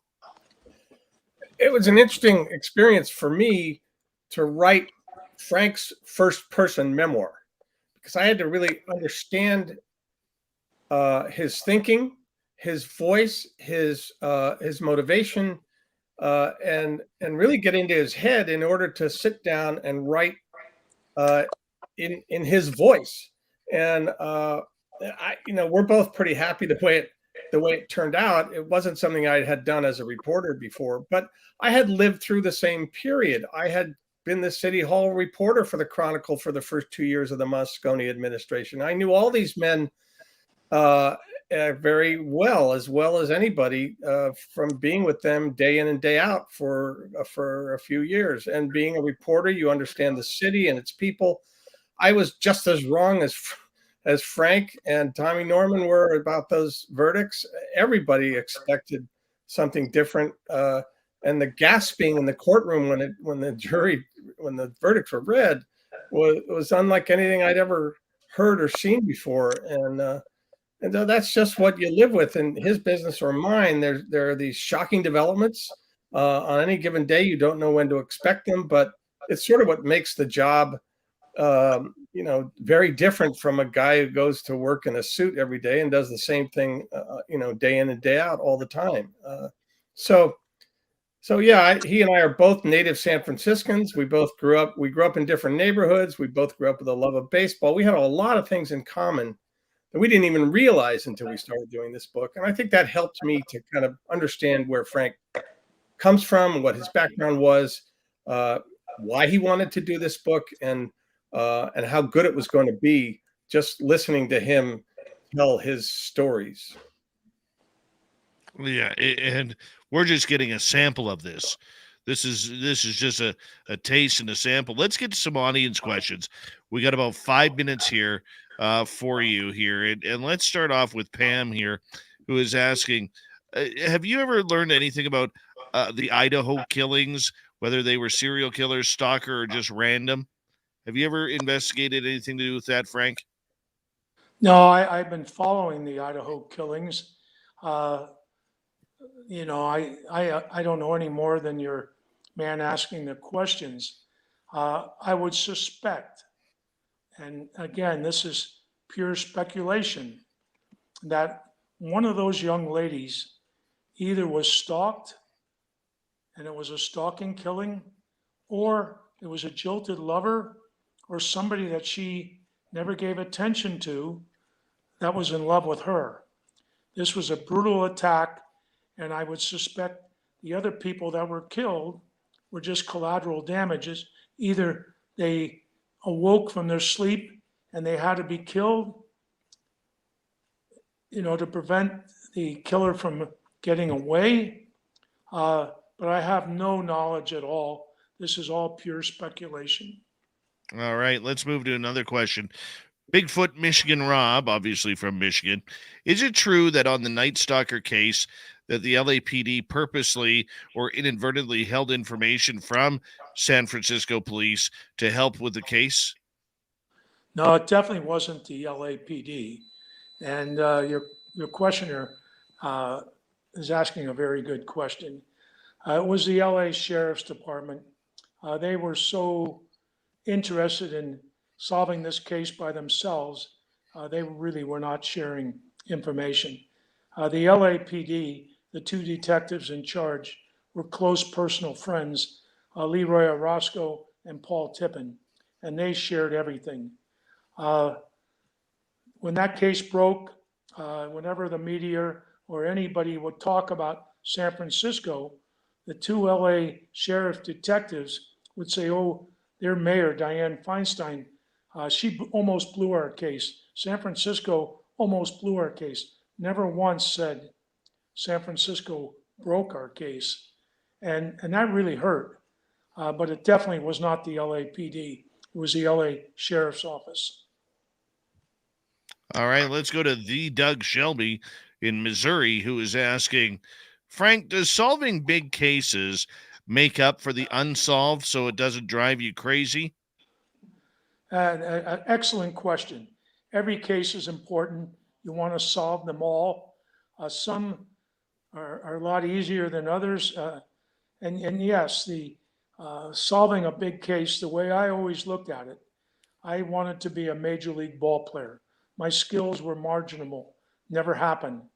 But when I got into the homicide detail, I looked at all the guys I was working with, and I was in the major leagues. These were the cream of the crop, the top detectives in the police department, and I was one of them. And I felt the only way you get any kind of credit is to solve a big case, to solve your case. That's like hitting a home run. And every day you get another case. And you don't solve it, you don't hit that home run. So over a period of years, you build up a reputation, just like a major league ball player. You don't judge them on one case or one home run. It's a career.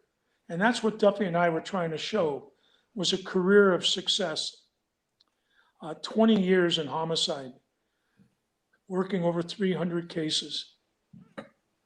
I had to solve close to 280 of those 300 cases. Some cases virtually impossible to solve. But well, that leaves another topic for another night on why they are unsolvable. Gentlemen, we have less than 1 minute to go here, so I apologize to our listeners that I couldn't get the questions in, but I would love to have you guys back to talk more, not only about the book, but crime in general. This has just been a great night of radio. Thank you so much, Frank Falzon and Duffy Jennings, for coming on Spaced Out Radio and breaking it all down. David, if I could just say one last thing to your audience. If they would like an autographed copy, it's Frank Falzon, Falz like in zebra, on.com. Autographed copy, frankfalzon.com. And DuffyJennings.com as well. Absolutely. Yes, they're also available there. Thanks, Dave, for having us. It's been super, and we're happy to come back anytime. Oh, this is fantastic radio, gentlemen. Thank you so much. You've been awesome. The book awesome. is called San Francisco Homicide Inspector 5 Henry 7, My Inside Story of the Night Stalker, City Hall Murders, Zebra Killings, Chinatown Gang Wars, and a City Under Siege. We'll say goodbye to hour number 2. Swamp Dweller kicks off hour number 3 next on Spaced Out Radio.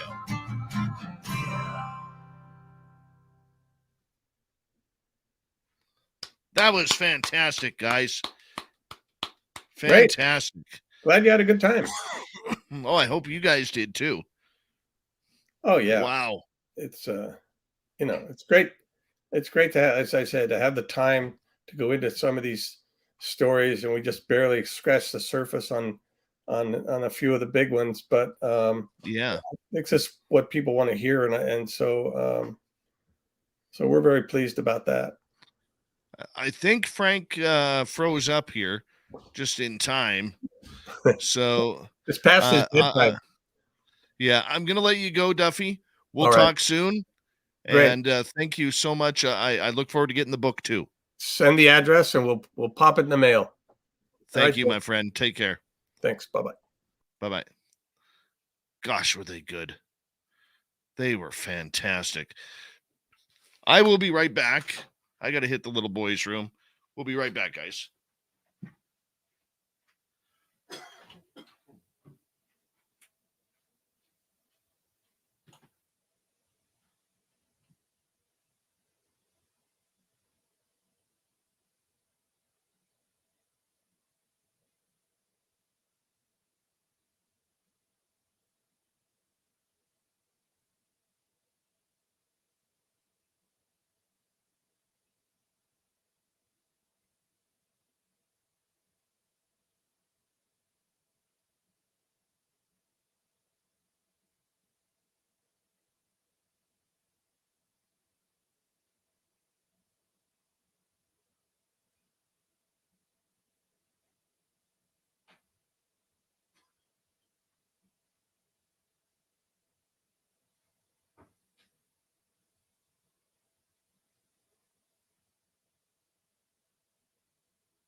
That was fantastic. Just fantastic. Oh, for God's sakes, every time.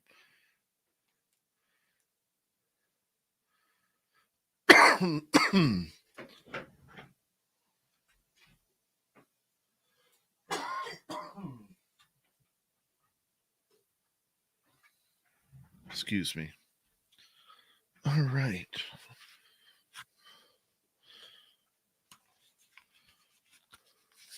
We are about a minute away. Hope you all enjoyed that. That was a fantastic show. Fantastic show. Wow. Yeah, I'm ready for some Swampy too.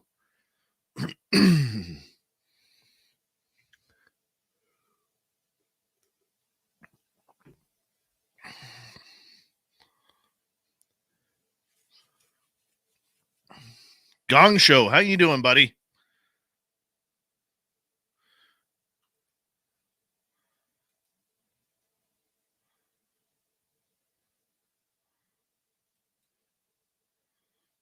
All right. I want to say a big thank you tonight to both Steve and Maggie for the super chats. Very much appreciate the love and support. It's a great way to support what we do on this show. And thank you to everyone who shopped at spacedoutradio.com recently. Here we go with the third hour, everyone.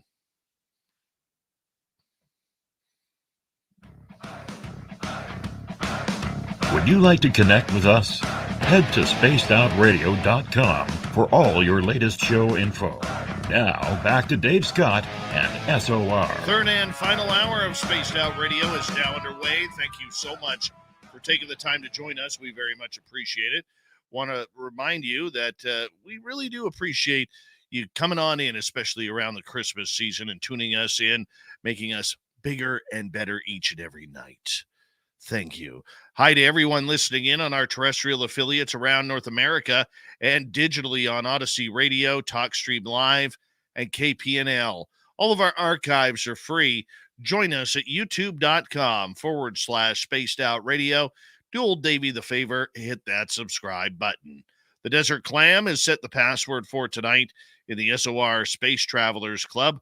Navafana. Navafana is your password. Use it wisely, Space Travelers, as the Clam sets the password each and every night right here on Spaced Out Radio. Our website is spacedoutradio.com. We have a plethora of features for you. Rock out to Bumblefoot, read the Newswire, check out our swag as well. Follow us on Twitter at Spaced Out Radio, Instagram at Spaced Out Radio Show, and on TikTok at Spaced Out Radio. It is time once again where we head to the swamp. Our resident swamp dweller takes us on another spooky journey.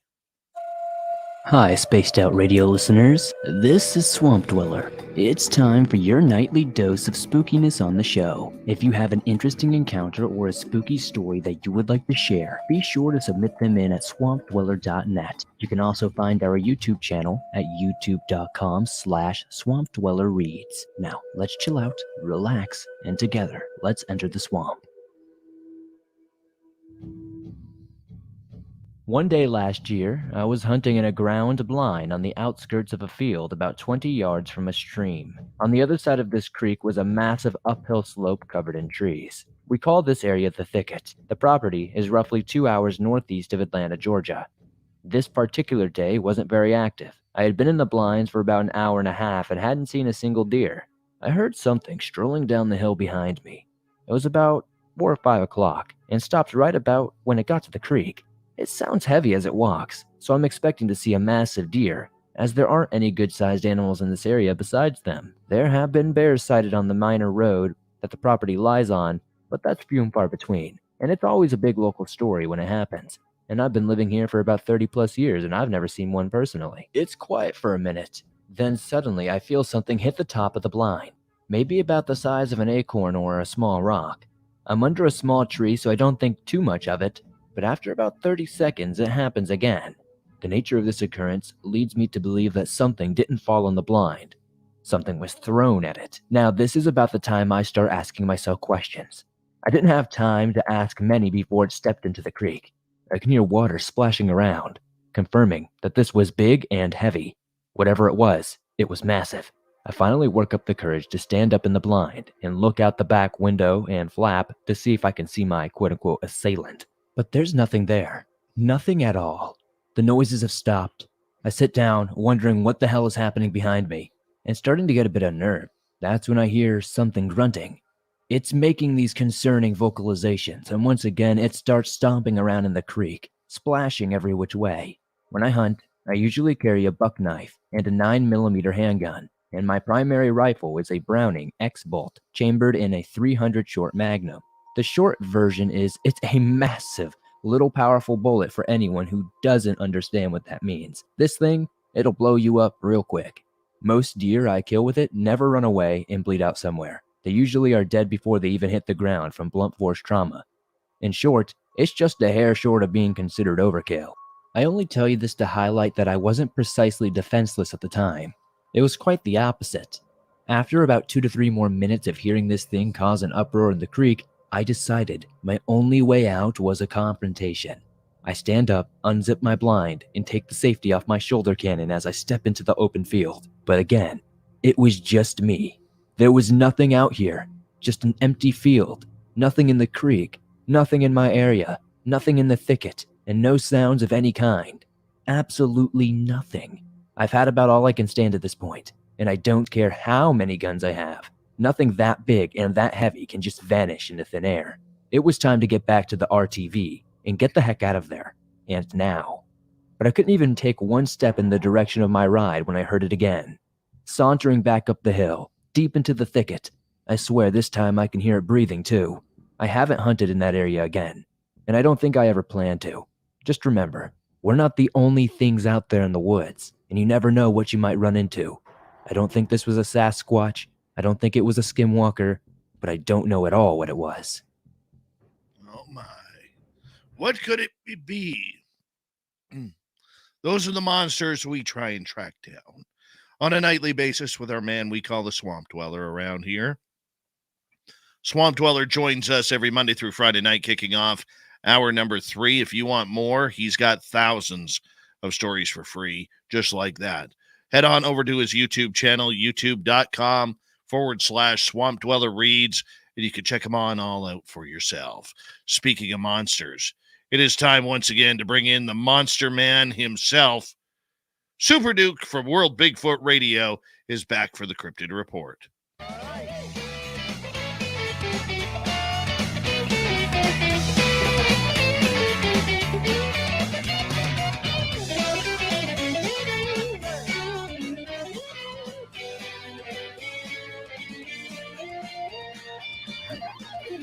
Here's the man, the myth, and the monster legend himself, Super Duke from World Bigfoot Radio. My man, it's always good to see you. Thanks, buddy. You're looking good over there, too. I can see you right across the partition in our studio here. I appreciate that. High five me. High five, high five. Yeah, buddy, right there, right there. There we go. There we go. Super Duke, we're getting close to Christmas here, and I'm sure that you have a plethora of cryptid treats for us heading into tonight's long version of the Cryptid Report. Oh, yeah, there's a whole myriad of monstrous mayhem to follow here. And, first of all, I want to lighten the mood a little bit because that was really grim, although it was great programming. That was some Thank you. Scary, sad stuff. And so we're just going to talk about buffalo and Bigfoot and cannibal monsters. Nothing like it. Nothing like it. Not crazy people shooting people, but other things happening to them. So I don't know if I should go ahead and tell you guys my second encounter tonight, since we have the log form, or if I should go into some of the other stories that I got. It's kind of up to you guys. You just run with it, man. This is your segment. Our audience loves it. They love it when you're yapping on in with us, man. So take it wherever you want.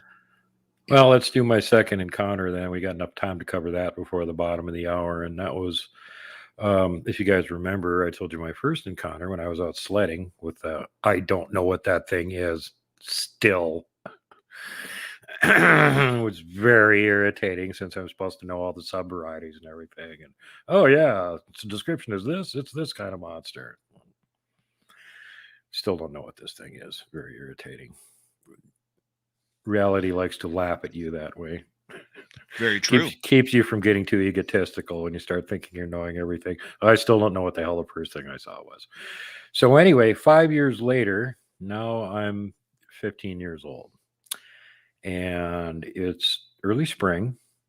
and my little brother, who's 9 years younger than me, is out playing in the sandbox, and it's warm, so we've got the windows open, and my mom's doing dishes, and we start hearing this weird noise coming from the woods.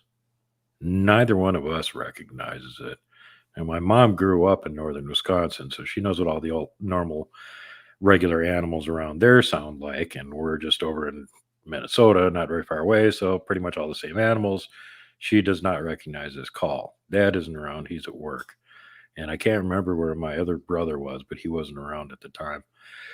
And I said, Mom, what is that weird noise? And she goes, I don't know. That might be a wolverine or something. Go get your little brother and bring him in the house. Okay, good thinking, Mom. So I immediately obliged, went outside, got Paul, brought him back in the house again. And the same noise repeated about 2 minutes later, but this time was in a little bit different side of the yard. And at this time of the year, it was all the bright green spring foliage, and it was already nice and thick. So you couldn't see, like, 3/4 of the yard isn't mowed or anything, and had all these little saplings growing up in it. The only part that was mowed went down, maybe 60, 70 feet from the house. And the remainder, football field length out to the road, was unimproved, basically woods. So all around the house, there are plenty of places that something could hide. And whatever this was must have been fairly close, because it was really loud. And it kept moving around. About every 2 minutes, it would make the same weird sound. Now, at the time, I had no idea what this was, and it wasn't until years later that I heard the Sierra sounds that Ron Moorhead recorded, which was actually a few years before this happened, but I hadn't heard it at that point. It was the same exact sound. And so now I know what it was. It was a Bigfoot, and they were making the angry sound, which, if you ever heard the Sierra sound, sounds a lot like...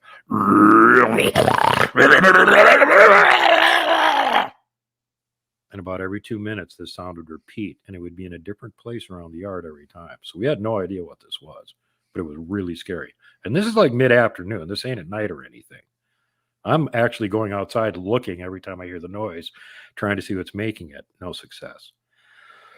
So about 2 weeks later, my parents are having a big get-together for, Lions Club or something. I can't remember what the event was exactly. But, we're out in the middle of nowhere, and we don't usually have any kind of gatherings there, much less a huge one. And like I said, we got about 100 yards of driveway between the house and where the main road is. And there's so many people there. They have their vehicles parked down both sides of the driveway, all the way down to the main road, and on both sides of the main roads. There's a ton of people there. So it's noisy. There's lots of activity going on. And being the 15-year-old now, I get tasked to do chores for Dad. And Dad's chore is go out and get 12-pack of beer out of the back of the third car on the right-hand side. The door's open. We're running low on beer. Bring in more beer. Okay. So there's tons of people in the house making tons of noise. And I go walking out, and it's night.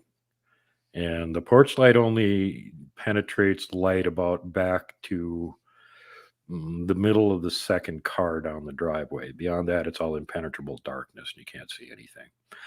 So I go walking down the 3 steps. There's about 15 feet of concrete slab, and then the slab ends where there's a gravel driveway. Turn to my right, start going down the driveway, and I see some goofus coming up the driveway that's wearing sunglasses. It's the old 1970s style sunglasses with the really big lenses, and they're reflective green looking. And as I'm walking toward him, I'm about to give this idiot a hard time. Clearly, he's drunk. He's walking around in the pitch black with sunglasses on. And I get down to about the end of the first car, and then I start realizing that those aren't sunglasses. The lenses are too far apart. And he's not coming toward me. He's just standing there.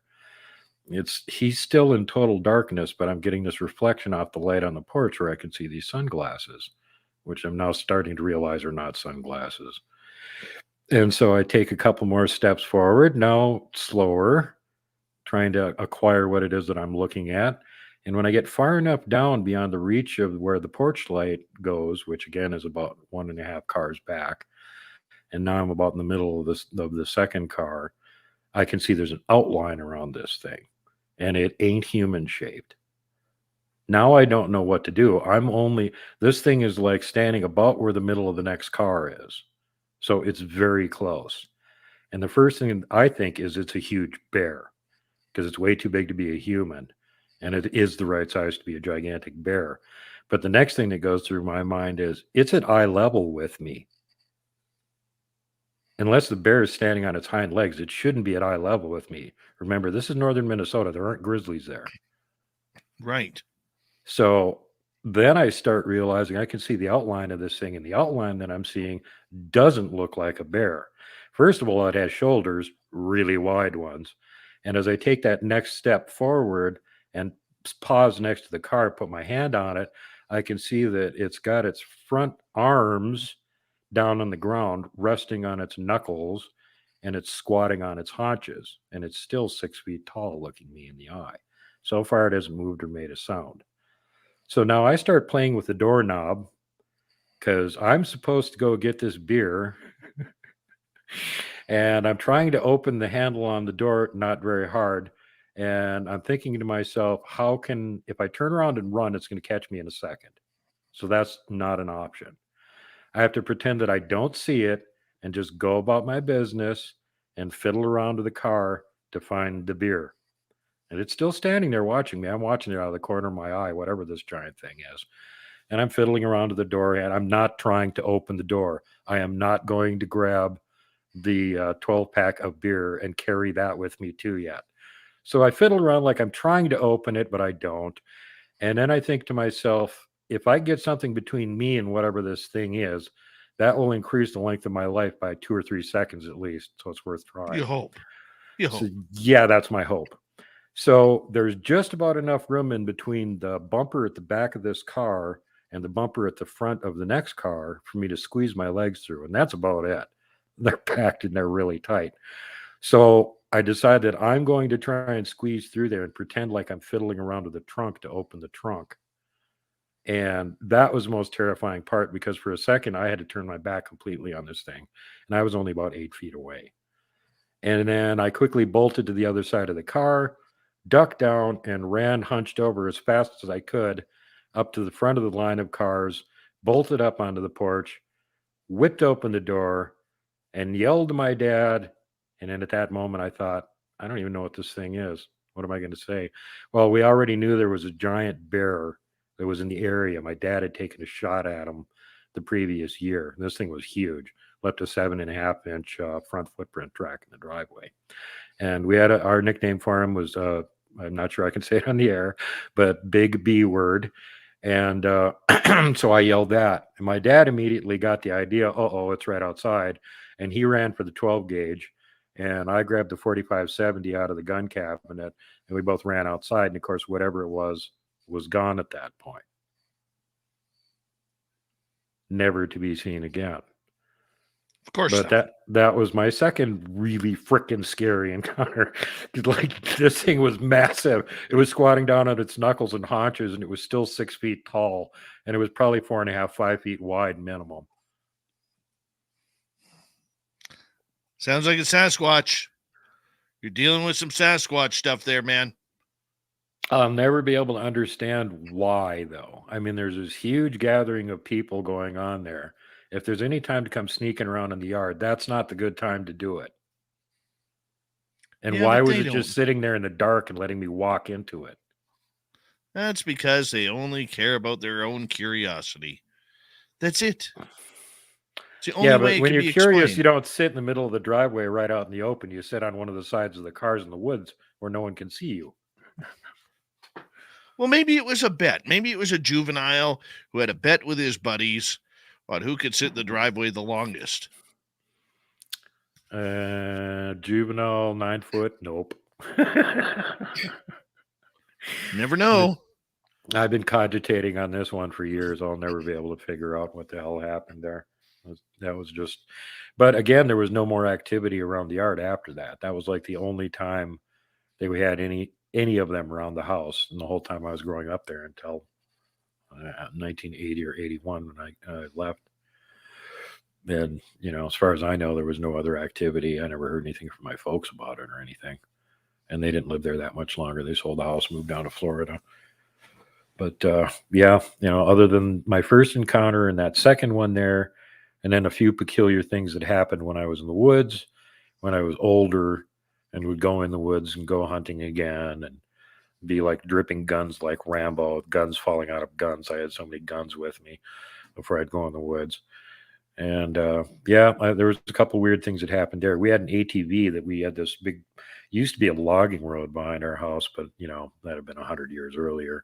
So it kind of got grown up a bit. During the winter was used as a snowmobile trail. So during the summer, we started running our ATVs down it, which of course kept all the brush down and also kind of made it muddy in places and stuff. And one of my favorite places, you go around this curve and then it would drop down sharply to the bottom of the valley. There was a little creek that went through it. You'd splash through that, and then it would go up at an angle across the hillside on the other side of the valley. And so go hit the puddle, splash the water, and then gun it up the hill again.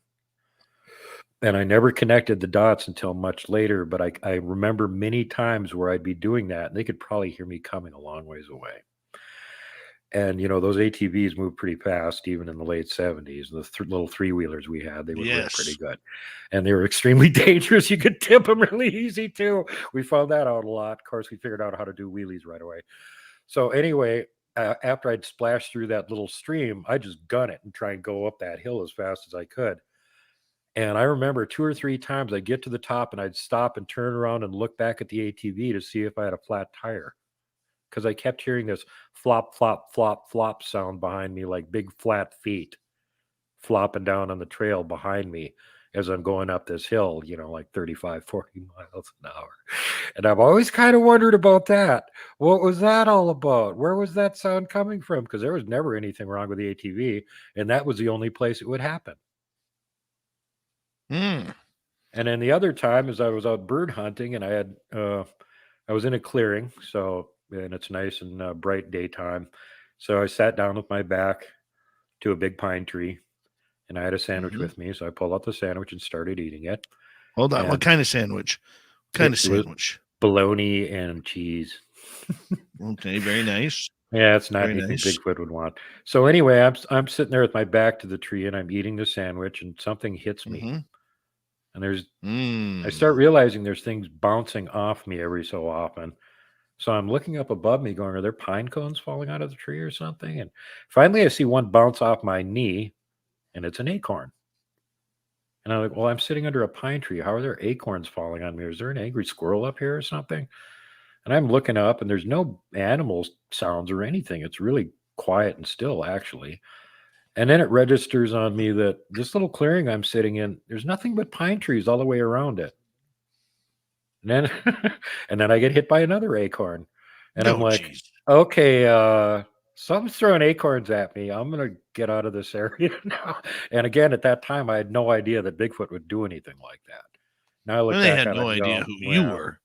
Pretty obvious who was doing that. You're like, hey, this is Super Duke from World Bigfoot Radio. What are you doing throwing them acorns at me, you dirty son of a gun? Knock it off, you bastages. Well, actually, that was a good sign because they're just being playful then. They're trying to get your attention. They're just messing with you. If they're hurling rocks the size of a grapefruit at you, that's a little bit different, Oh, yeah. But they're probably, that was like an intelligence test. Hey, let's see how long it takes for the idiot to figure out that those are acorns and he's sitting in a grove of pine trees. I failed. Yeah, I would have too. It wasn't until years later that I went, oh, what the hell? Now I know what was doing that. I figured that was way too long range a toss for a squirrel anyway. Why would they waste their food throwing it at me? I want to ask you about throwing objects when we get back. Remind me of that, because we are going to go to break here at the bottom of the hour. Super Duke from World Bigfoot Radio, the extended version of the Cryptid Report tonight. You can find them at YouTube, BitChute, Rumble, and all over the world. We continue with the Cryptid Report. Super Duke Sullivan, the man, the myth, and the monster legend, all rolled into one, coming up right after the break.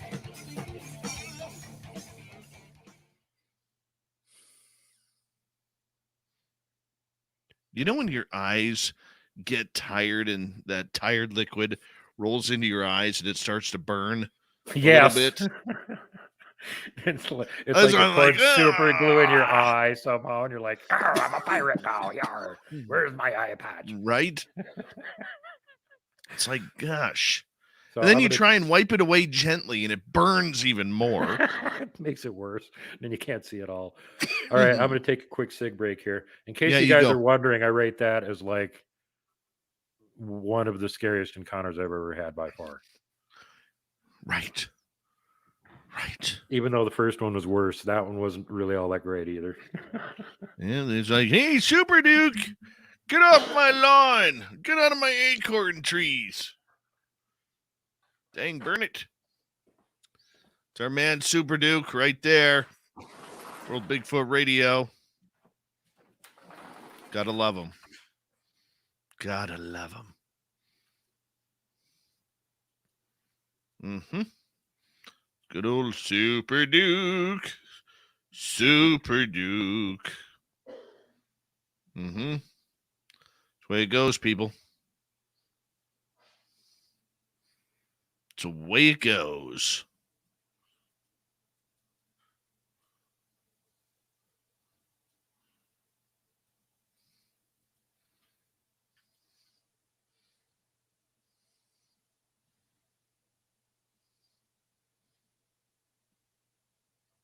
Well, I hope all of you have had a good night tonight. So I now have a hair near my eye. It's bugging me.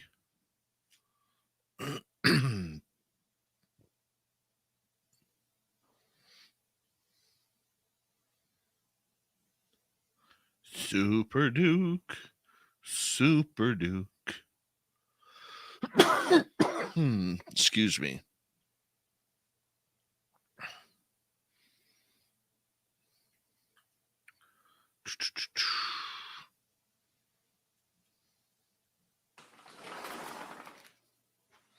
Here comes Super Duke.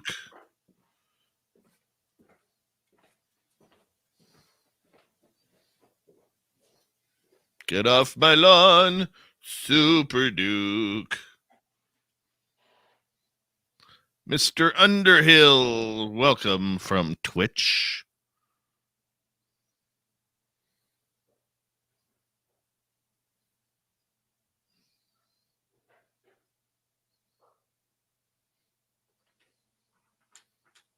Why?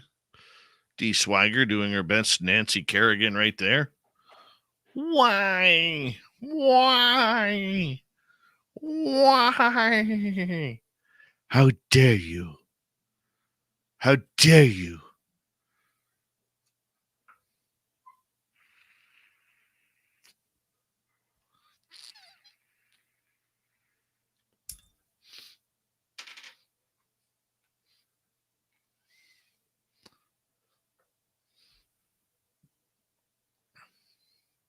Sometimes I can be funny, D. Swagger.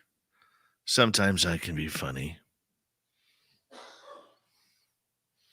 Gesundheit. Anybody want to come on over here and heat up my feet? These tootsies are a little cold.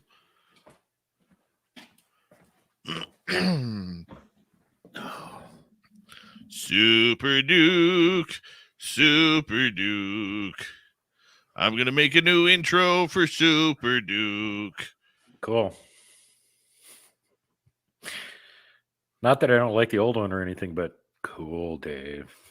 Yeah, it's going to be me singing Super Duke, Super Duke, chasing monsters at Super Duke. Catching them. What does he do that day? It's time to turn around and run away. Look out. Here comes the Super Duke. What does he say when he runs by? Run like hell or you're gonna die. All I know is, man, I'm just happy you get my sense of humor. I have the same warped sense of humor, too. That's why I like you so much, Dave. I appreciate warped sense that. of humor men must work together. Got to stick together. That's right. We got 20 seconds here, buddy. All right. 20 seconds. 20 seconds. 10 seconds. Thank you to Maggie and to Steve for the awesome super chats. Very much appreciate it. And here we go, everyone, in like 3 seconds.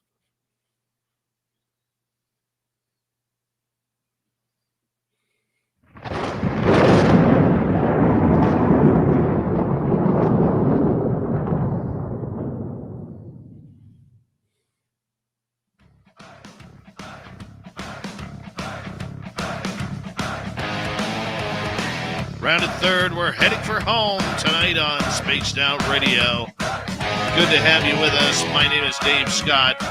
Very much appreciate earning your listening ears. Want to remind you that if you've missed portions of this show or others, check out our free archives by going to youtube.com/Spaced Out Radio. Do old Davey the favor, hit that subscribe button. Our website is spacedoutradio.com. We have a plethora of features for you. Rock out to Bumblefoot, read Shirky Poo's Newswire. Check out our swag as well. Follow us on Twitter at Spaced Out Radio, Instagram at Spaced Out Radio Show, and on TikTok at Spaced Out Radio. Here we go, continuing the Cryptid report. Right before the break, Super Duke from World Bigfoot Radio, you were talking about getting acorns thrown at you by something mystic and mysterious. My question to you, my friend, is this. Hello, Duke, my old friend. Are you getting acorns thrown at you again? You know, but seriously, I'm a firm believer that Sasquatch or whatever is throwing the objects can be very accurate. Oh, yeah. Very, very accurate. What is with the throwing of rocks or acorns in this case that you had? What's the purpose, you think, of doing that? I think they're just trying to get your attention. I mean, if they want you to get out of the area, they'll be a lot more obvious than that. You know, they'll start hitting you with big rocks. They'll throw sticks, logs, shake trees, roar, bluff charge.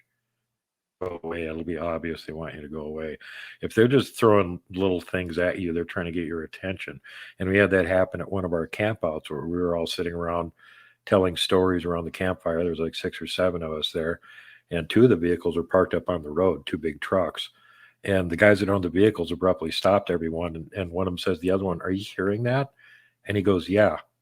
And I'm on the other side of the fire. Crackle, crackle, crackle. I can't hear it from the fire. What are you guys hearing? There's something throwing rocks at our trucks. Okay, maybe we should change the subject. So we tried talking about something different. About 3 or 4 minutes later, they both kind of smiled and they went, "Well, whatever it was, it stopped now."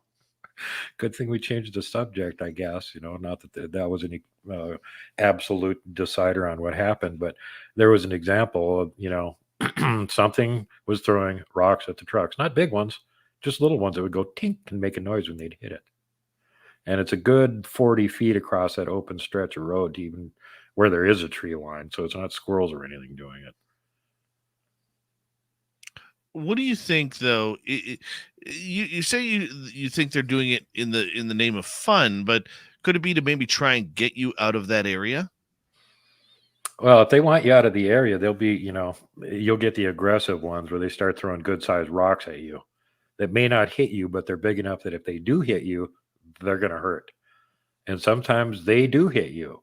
That happened to Robert Kreider, where they had one of them sort of trapped in this brushy area and guys on both sides of it, and they were trying to get as close as they could. And it's at night, and this Juby finally just got sick of it and winged a rock at him, and it bounced off the one guy's side and then hit Rob right in the leg. At which point Rob stood up and gave him a lecture. That's on video. "Hey, knock it off. You could have hurt one of us. We're not throwing rocks at you. Don't throw them at us." He's still got the rock that he got hit with too. It's on video. But that was a situation there where they were trying to make it clear, "Hey, you're getting too close. Get the hell out of here." So he literally bounced a rock off of the one guy and then hit Rob with it. Oh, the jerks. The jerks. I've only ever had one rock thrown at me, and that was with my buddy Mike and I and it landed. We heard it ting right in front of my truck, the only the sound that a rock on rock can hit. We never got anything else on that. Do they normally just throw one, or is it usually many? Usually many. It's very rare unless you're walking through the woods and you're not sitting in one place. Then maybe they'll try and bing you with one or something like that. But if if they really want to get your attention, they'll try that again too. It's usually if you're just sitting in one place and they just want to get your attention and let you know they're there or something. Or they think it's interesting to judge your reaction. A lot of the stuff they're doing, they're just judging our reaction, or just watching us to see what we're doing, to the point where they decide they want to judge our reaction on something. And the more they get the reaction that they want, the more they're going to have any kind of trust that is going to make them think that they can get near you and not get hurt. Because number one concern: don't get hurt by humans. They're crazy. They shoot everything. Very true. We're very, very good at that. That's for sure. Yep. I've seen correlations in certain areas where they purport that their local Sasquatch are more dangerous than in other parts of the country. And you always wonder why that is. Is it just this one population are so violent, or is it the weather? It's too hot in this area. It's too cold in this area. No, the only correlation I've been able to see is just there's a lot of people with guns that shoot anything they don't recognize. And that seems to be what makes those ones in that area violent, because you're shooting at them all the time. That would make me violent too. Oh, I think so. I can totally see that. Totally see that. All right, you got another story for us tonight, my friend. I got several more stories. We'll see what we can get through here. This one is Sure. interesting because I just got it the other day, and I saw it on someone else's channel, and I was just digging around earlier today trying to figure out where I saw it so I could give them due credit for it, but unfortunately not able to. If I can in the future, I'll let you know. But anyway, this is very cool because it happened quite a few years ago in Yellowstone, and I'm doing the usual working on something, listening to story in the background thing. And as I'm listening to it, I'm like, they're describing this place in Yellowstone Park that I have been to. And you could tell by the description, it's either an identical place to where I was at, or it's the same place. But the description's identical. There's this one section of road that goes through there, and it's near where the big falls are. There's an open field on the right-hand side as you're coming up the road, and the road gradually slopes upward, and it's got a guardrail on it.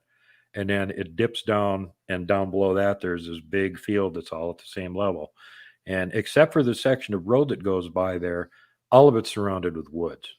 And it seems like the field goes way off into the distance to your left-hand side. And the right-hand side, it sort of doesn't go back too much further, and there's woods there. Well, as we come pulling up, it's me and my crazy cousin, who's a year older than me, Steve, and we're hitchhiking around the West. This is 1980, summer 1980. And we were getting a ride through Yellowstone because we're hitchhiking. And the guy that gave us a ride was a French photojournalist who was touring around America, taking snappy photos. One of the things he was doing just for humor is because every state in the U.S. has a town named Paris. He was making sure to go to every single one of them and get a picture of it. And sometimes it's, like a 3-horse town or something. The buildings are all falling down. It's been deserted. Still says Paris, takes a picture of it. So now he's having the fun part of his trip where he can just get pictures of whatever he wants. He's going through Yellowstone. And we ran into another guy that was from New York that was doing the same thing. And they were out there basically just to take pictures. So we see these bison down in this valley below us as we're driving past, and most of the herd has already gone off to the left. They're up the valley. There's one lone bull down there where we were at. And he goes, I want to get some pictures of this. Okay. So we get out with him, and he's setting up his tripod and stuff. And he's we're way far away from it. And my cousin goes, you want to get closer pictures? And he goes, what do you mean? And he goes, I know how to get close to him without getting killed. And I'm looking at my cousin like, okay, that's interesting. How is this accomplished? Well, he is Mr. Wilderness, Woodcraft, and Indian lore. So he knows exactly how to do this. And we did it, and sure enough, it worked. And what you do is you go walking all up to the buffalo, spread out a little bit. And when you get too close, he'll turn and face one of you, whoever's closest. And the guys on the other sides keep moving. If he turns and faces one of them, you stop. What you try and do is get into a triangular position before he even moves like that, which we did. We spread out enough and we got into a triangular position around him, each guy on one of the points of the triangle. And then one guy would start moving toward him. And when that got his attention, he'd turn to that guy. He was going to charge him. That guy stops moving. Then one of the other two guys, just one of them, starts moving forward. And he'll do the same thing. He'll turn and face you. And if you don't stop, he will charge and kill you. But you just stop and he won't do anything. It's all Mr. Right. Defensive.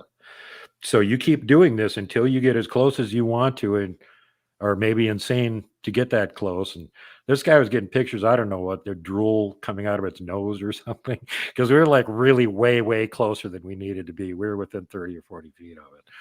And then in order to get away from it, you have to do the same thing in reverse. You have to repeat the process backwards. Every time one of you starts walking backwards, he'll turn and he's going to charge you. And then you got to stop and let one of the other guys do it. So this whole process takes us about 45 minutes from surrounding the buffalo, sneaking up on him, getting close-up pictures, and then getting to a safe distance where he's not reacting. We can walk away. Now we turn around and we look at the road. And every spare inch of it has people with vehicles parked bumper to bumper with cameras and video filming us in case we get killed. Oh, nice. Unfortunately for them, we didn't get killed. No. So here it is. And I just run across this story, and they're describing the same exact place. I mean, like I'm visualizing it going, that it's the same exact place.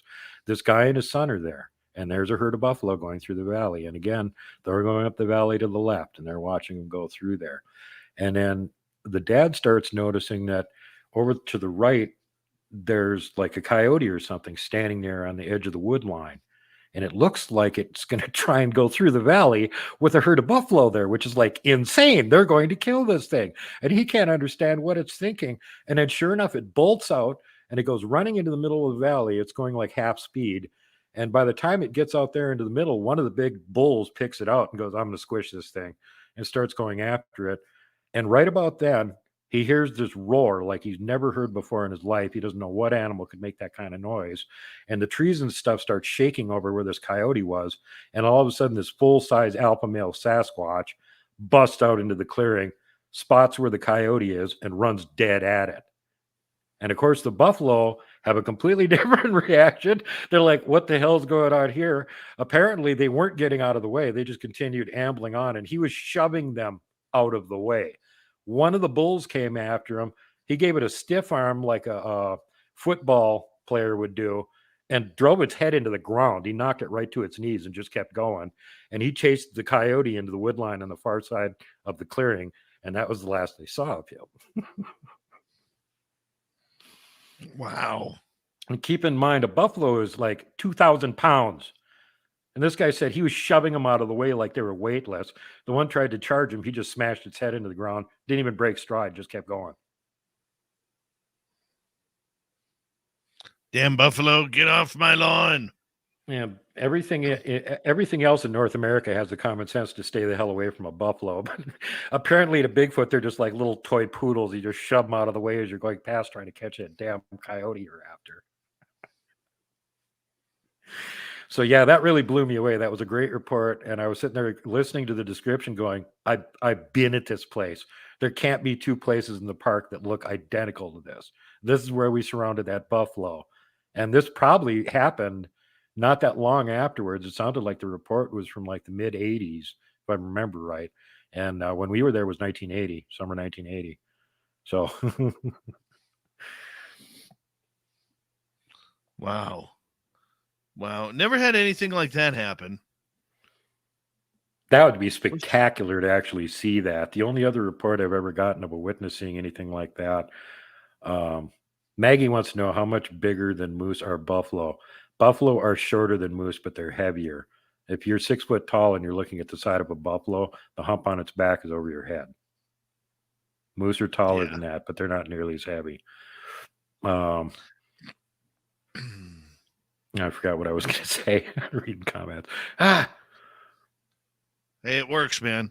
It works, Super Duke.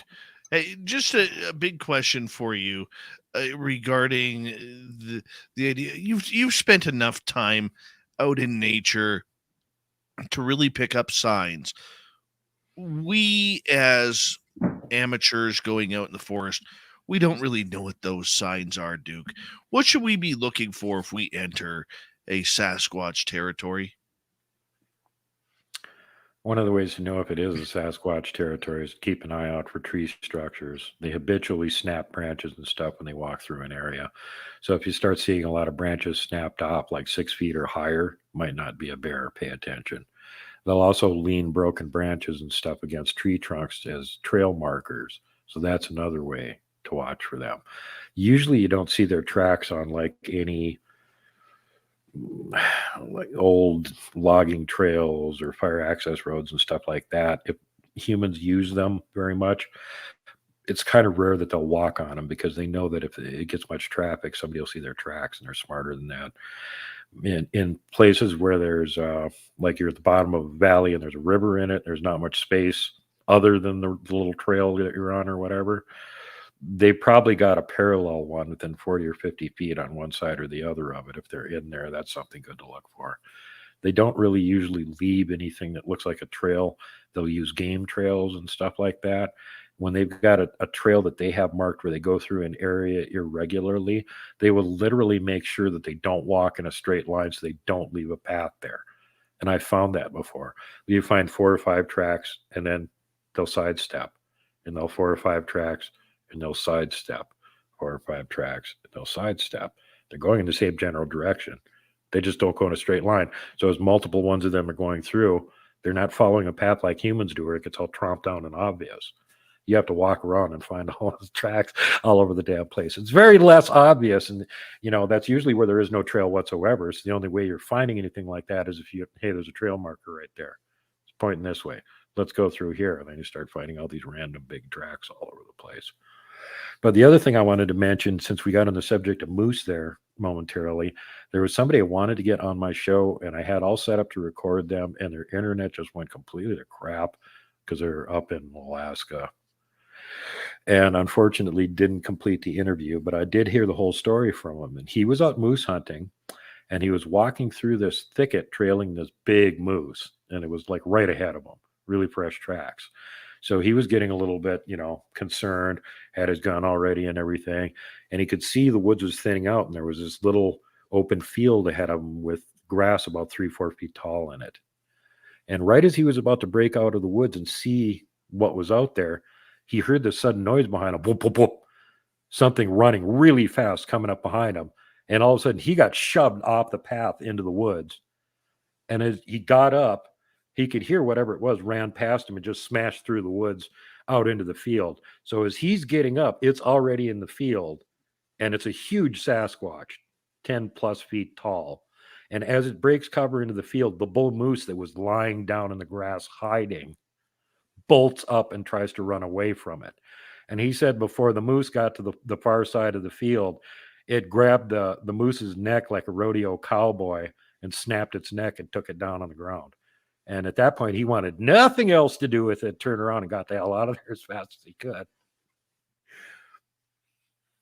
Oh, wow. Wow. Damn moose once again. Never trust them. Never trust them. Well, point being here that there is no animal in North America that hasn't got the good common sense to be really scared of Bigfoot. If they got any self-preservation whatsoever, they're going to be like, oh, hell no, I don't want to go near that thing. I hear what you're saying. We got 2 minutes left, Super Duke. I'm going to let you finish it up. Tell me, quick paraphrase, your best Bigfoot story of 2022, whether it's yours or someone else's. Give us the highlights. Oh, God. Well, thanks for putting me on the spot. My favorite Bigfoot story of 2022 is I finally actually got to see one running. And I had never seen that up until this summer. I was out with Eric Awakening Man, and he was on a little bike ride down the road, and I was just sitting there in my lawn chair staring down the edge of the wood line, and there's a big open field there on the far side of it. There's another hill, and it's all forested.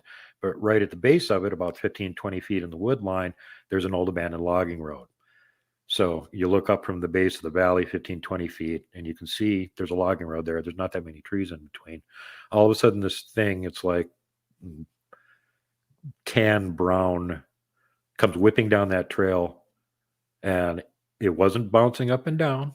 It was about 9 feet tall, and it was going about 40 miles an hour. Now, I can't think of any other animals that look anything like that. And what impressed me is it was dead still, and he wasn't making any sound, even though he was moving that fast.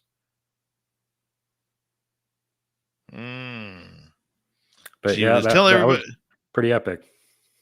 tell everybody where they can find World Bigfoot Radio, my man.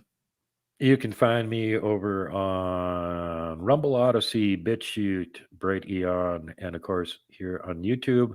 And I also have support groups on MeWe and on Facebook. And I also want to mention, for the benefit of all the people that are single like me and maybe don't have families to go hang out with on Christmas, I'm going to be having 2 shows this weekend. A Christmas Eve special, Return to the Haunted Horse Ranch with Researcher X.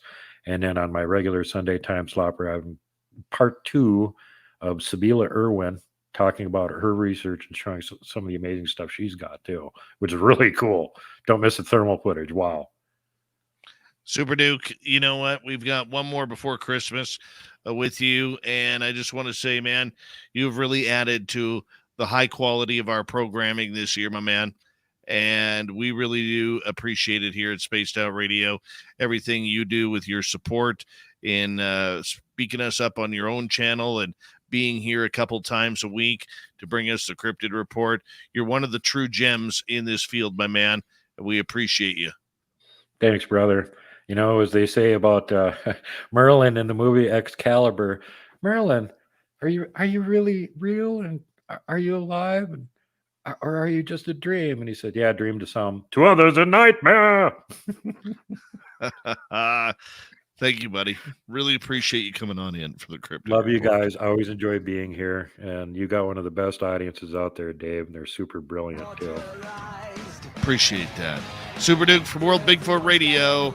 Once again, as we say goodnight to him, and we say thank you to Swamp Dweller for coming on in, and of course, Frank Falzon and Duffy Jennings about their great true crime book.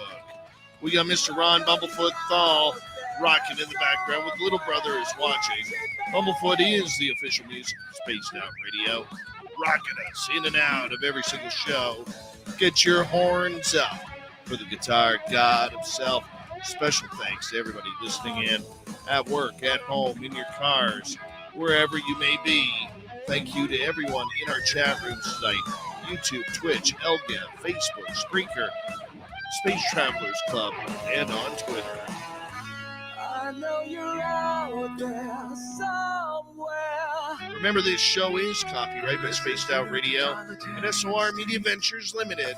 Thank you so much for choosing to share your evening with us, because together, my friends, we're watching. We own the night. Mr. Bumblefoot, we need a favor. We need you to take us home.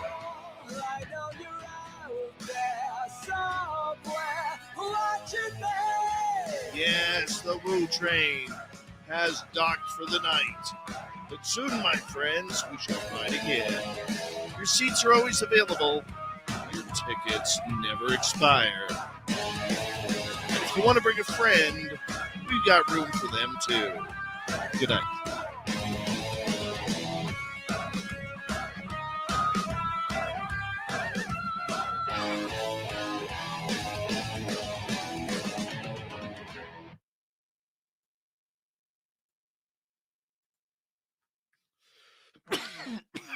Excuse me.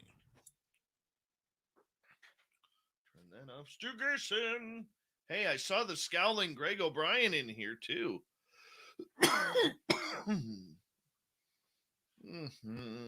Dave is tired.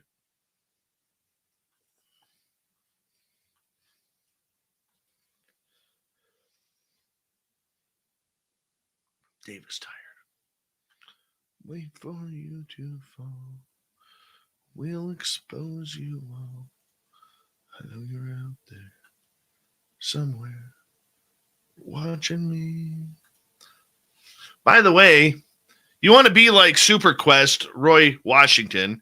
You want to be like the scowling Greg O'Brien, who have confirmed they will be attending the SOR Vegas party, May 19th through 21st, 2023, at the Golden Nugget in Las Vegas, Nevada. And we're so proud of them.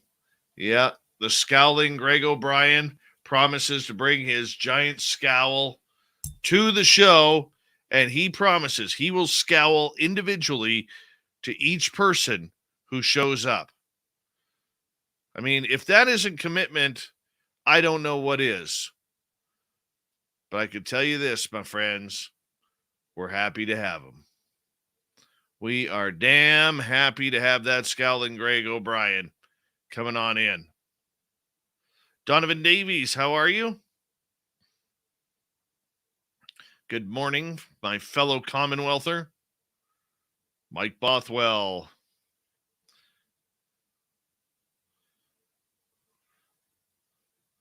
Give it a try there, Mike Bothwell.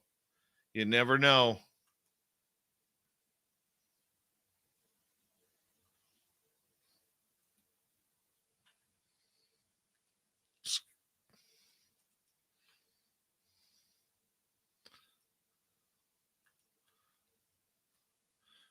Scowling Greg O'Brien also plans on singing a stunning rendition of Wayne Newton's Dunkashine for our audience.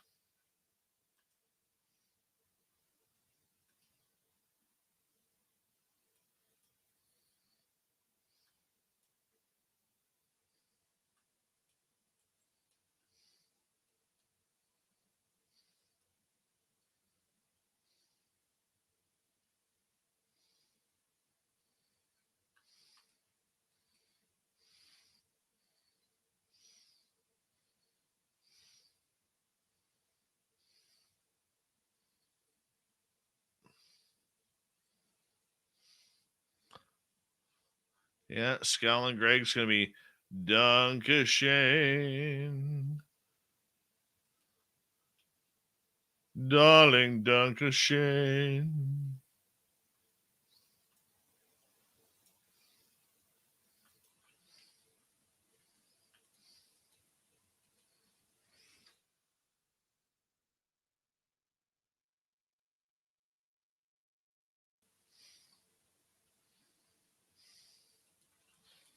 And I refuse to stop the scowling Greg O'Brien when he grabs the microphone from me.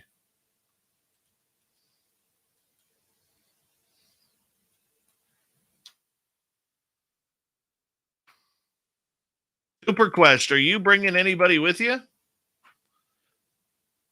And same as you, Greg, are you bringing anybody with you?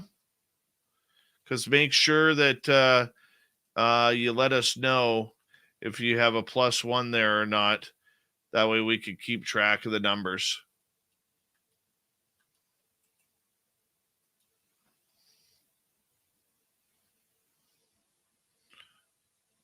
I want to know if the Gong Show is going to show up in Las Vegas this year. Please tell me the Gong Show is going to show up in Vegas.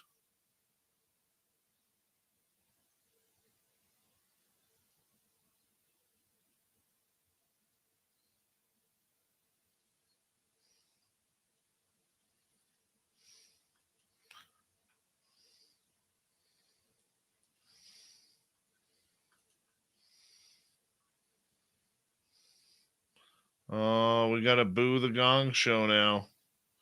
We got to boo him.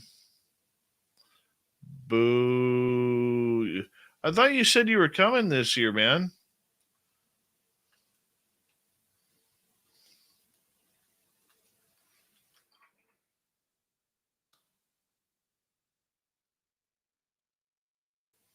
Grandizer's going to be there, coming up from Arizona.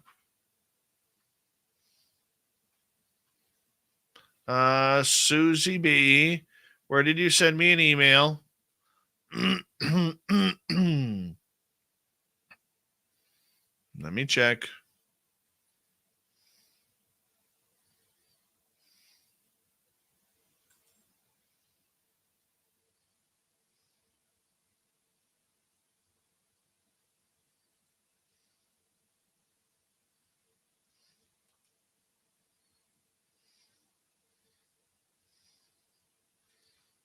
Susie B. Darling Susie B.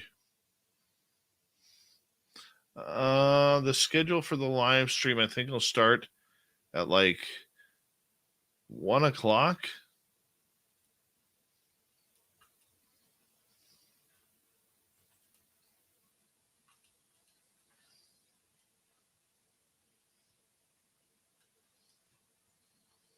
Susie, where did you email it to, hon? So I don't see anything in my email.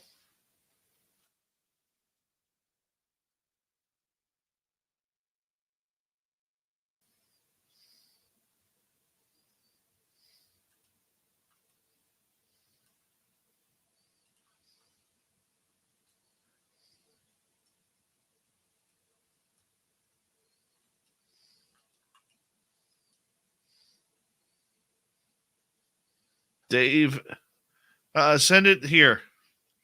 Send it here. If that's to me personally, send it to Dave at spacedoutradio.com.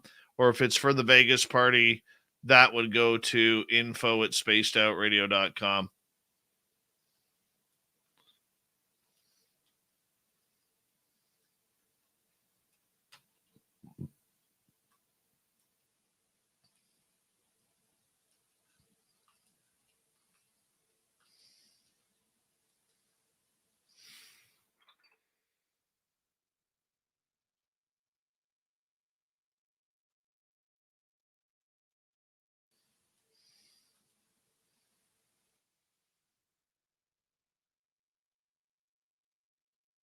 Oh, okay. How many are coming with you, Susie? How many are you joining us with? We're trying, Stu. We either cannot find the proper email or he's just not returning it.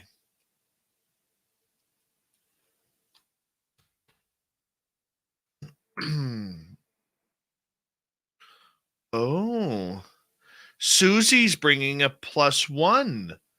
We're going to meet her significant other in Vegas or her best friend, one of the two. Well, look at that. Would you look at that? Who's the +1, Susie? Who's the +1?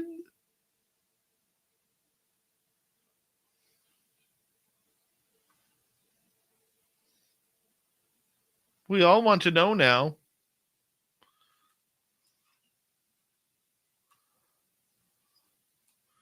She's like, damn it. Forced to bring my hubby. He's not even a fan. It's going to be awesome.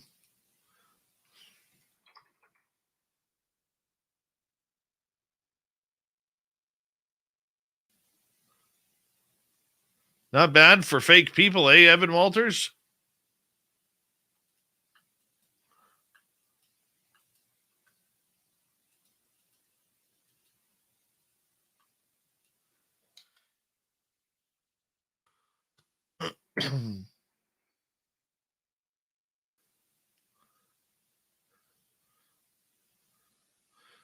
I'm not Lily Pond Moose. I've only tried it like once or twice. It's not as gamey as beef is. That's for sure. Or as deer is. I don't like deer.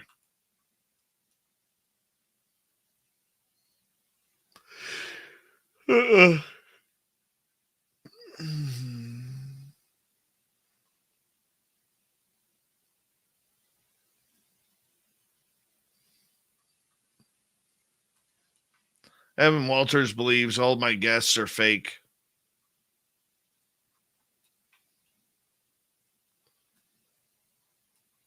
Evan Walters, I do want to meet you in Vegas, dude. Of course you're invited. Everyone is. I hope you can make it, to be honest.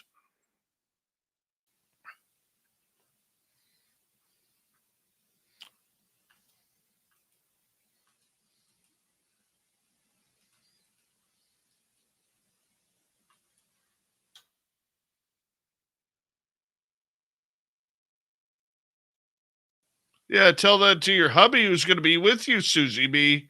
I don't think he's going to appreciate that.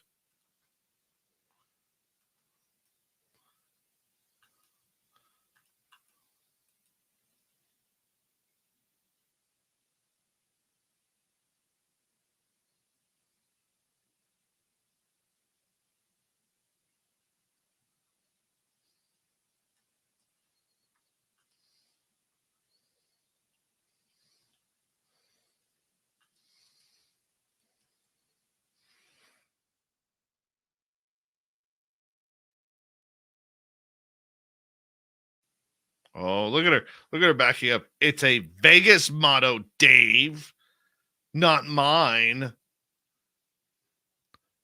Sure, Susie B. You go on believing that.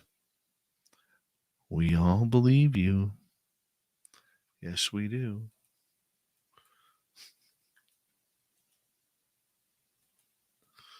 Oh, sometimes I'm just a jerk. I look forward to meeting you guys. Thank you. I promise you'll have a good time with us.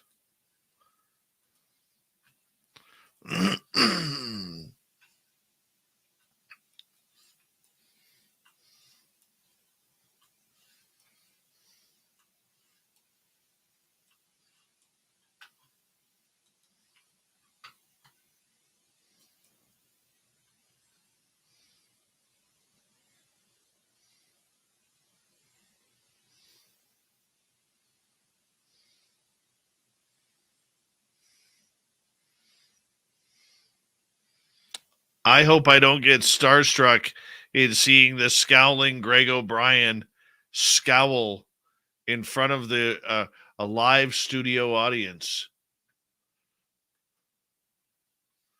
That's what I look forward to.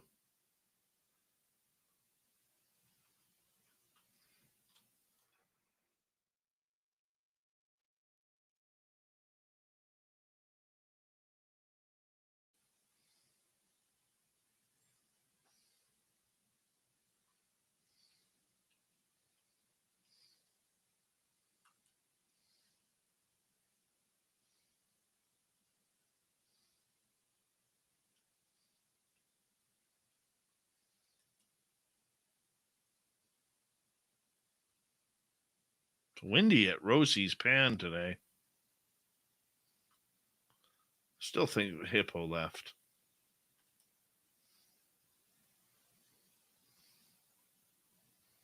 Nothing happening at Tau. Wolfonts River's blown out.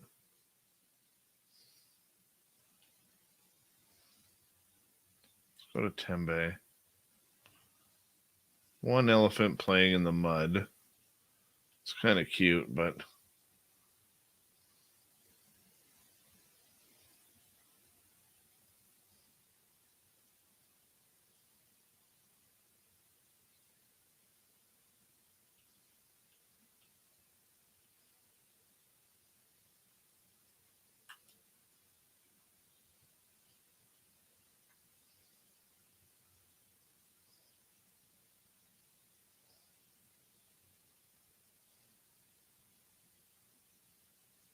Evan Walters, I'll join you.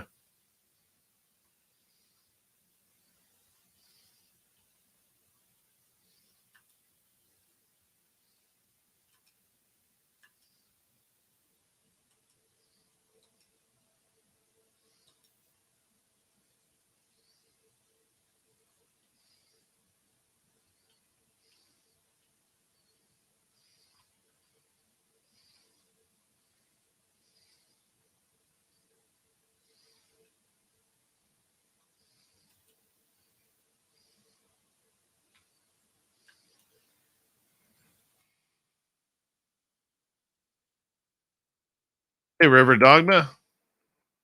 Good to have you here.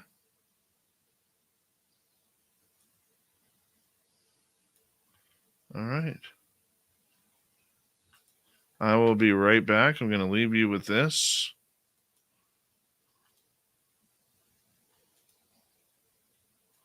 Right back.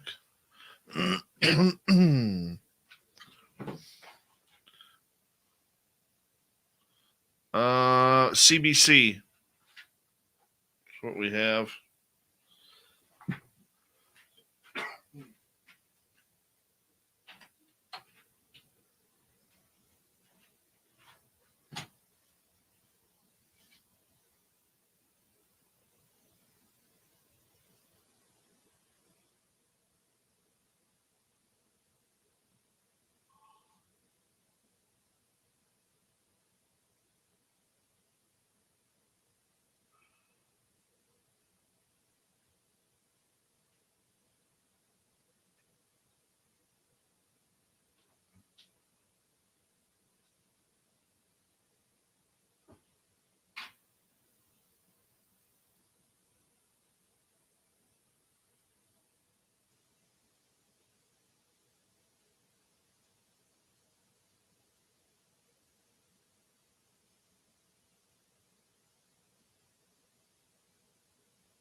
All right.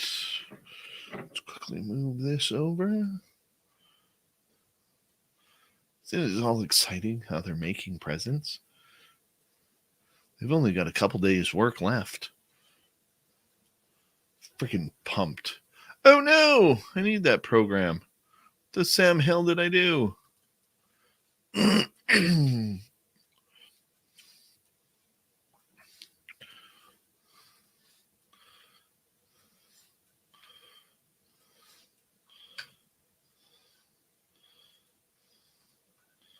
So pumped.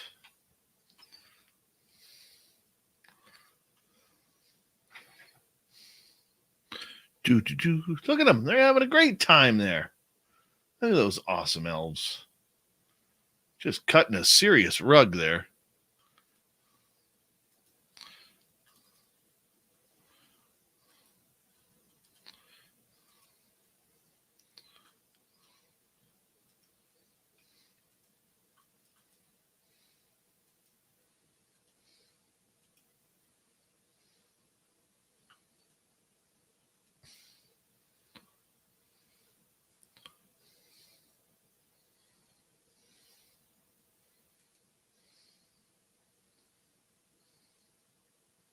No, don't freeze.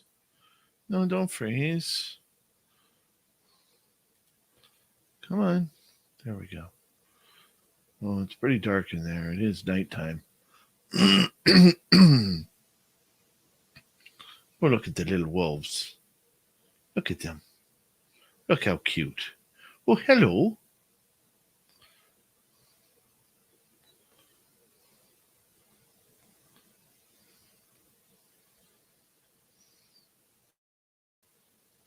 Look at Santa just getting some sleep in there. He's only got 3 days and 15 hours before he's going to pull the all-nighter there.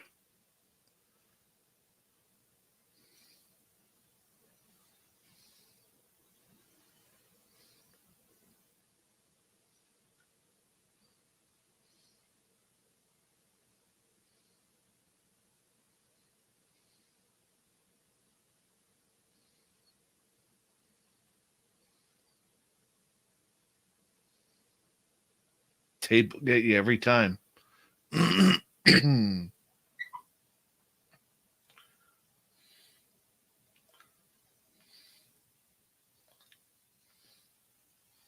love this channel. Glad I found it. It's pretty amazing.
Such a great channel.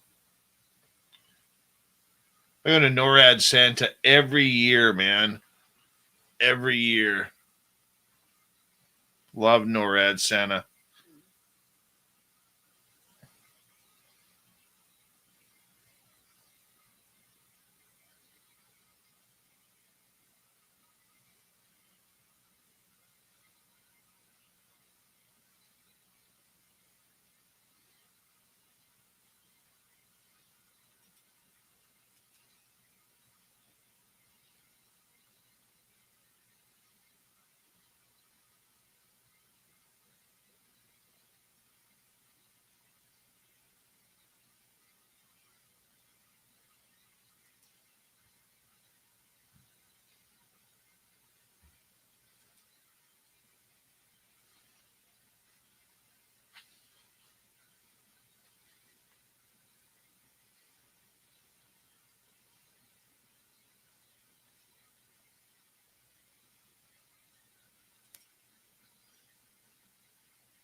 My bear wants to be here. Hey, we got Merle on tomorrow night. I'll put no override.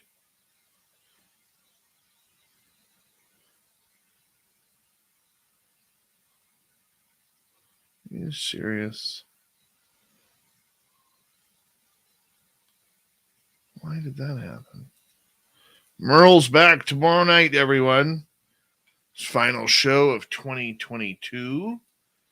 Special guest, Dave Schrader. Dave Schrader tomorrow night. Oh,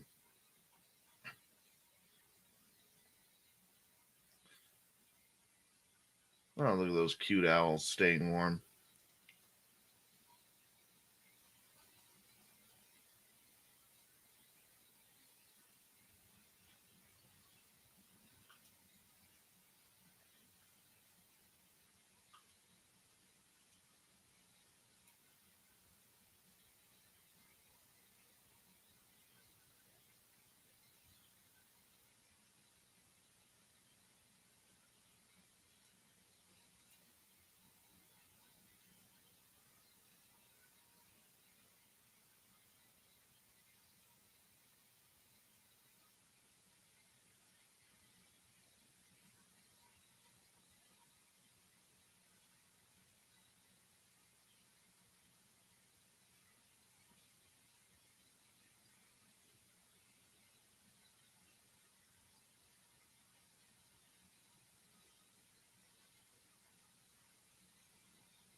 Excuse me one sec, guys. Oh. Really? We're going to go through all of these? Don't. This is ridiculous. Just remove these and restart these. Son of a gun. I don't know what the hell is happening here. This crap.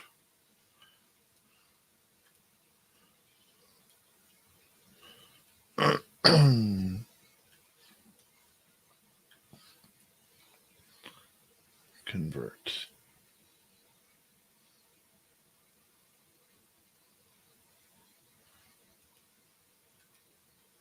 All right.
Well, finally, it's working properly. Look at that.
Looks like fun. Totally looks like fun.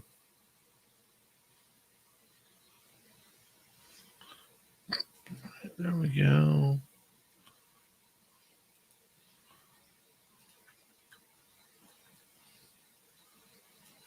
All right. Once again, tomorrow night on the show, Merle is back with special guest Dave Schrader for Ghosts of the Great White North. I want to say thank you tonight to Maggie and Steve for the super chats. Very much appreciate the love. I'm going to get off to bed here, guys, because I got a busy day tomorrow. And my son's last hockey before Christmas. So I will see you all tomorrow night and look forward to it. Hi, Magnus for Magnuson.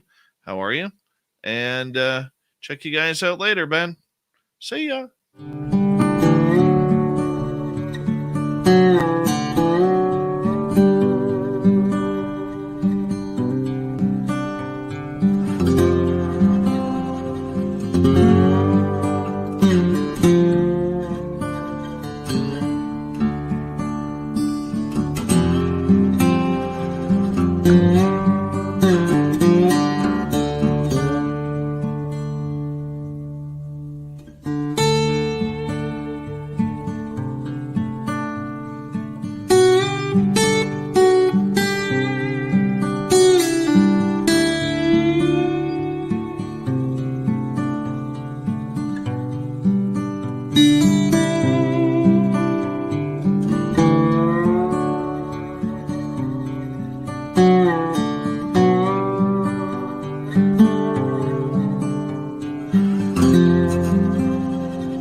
Stay healthy, my friend. You too. You need bail money, give me a call. Always, Dad. Take care. You too.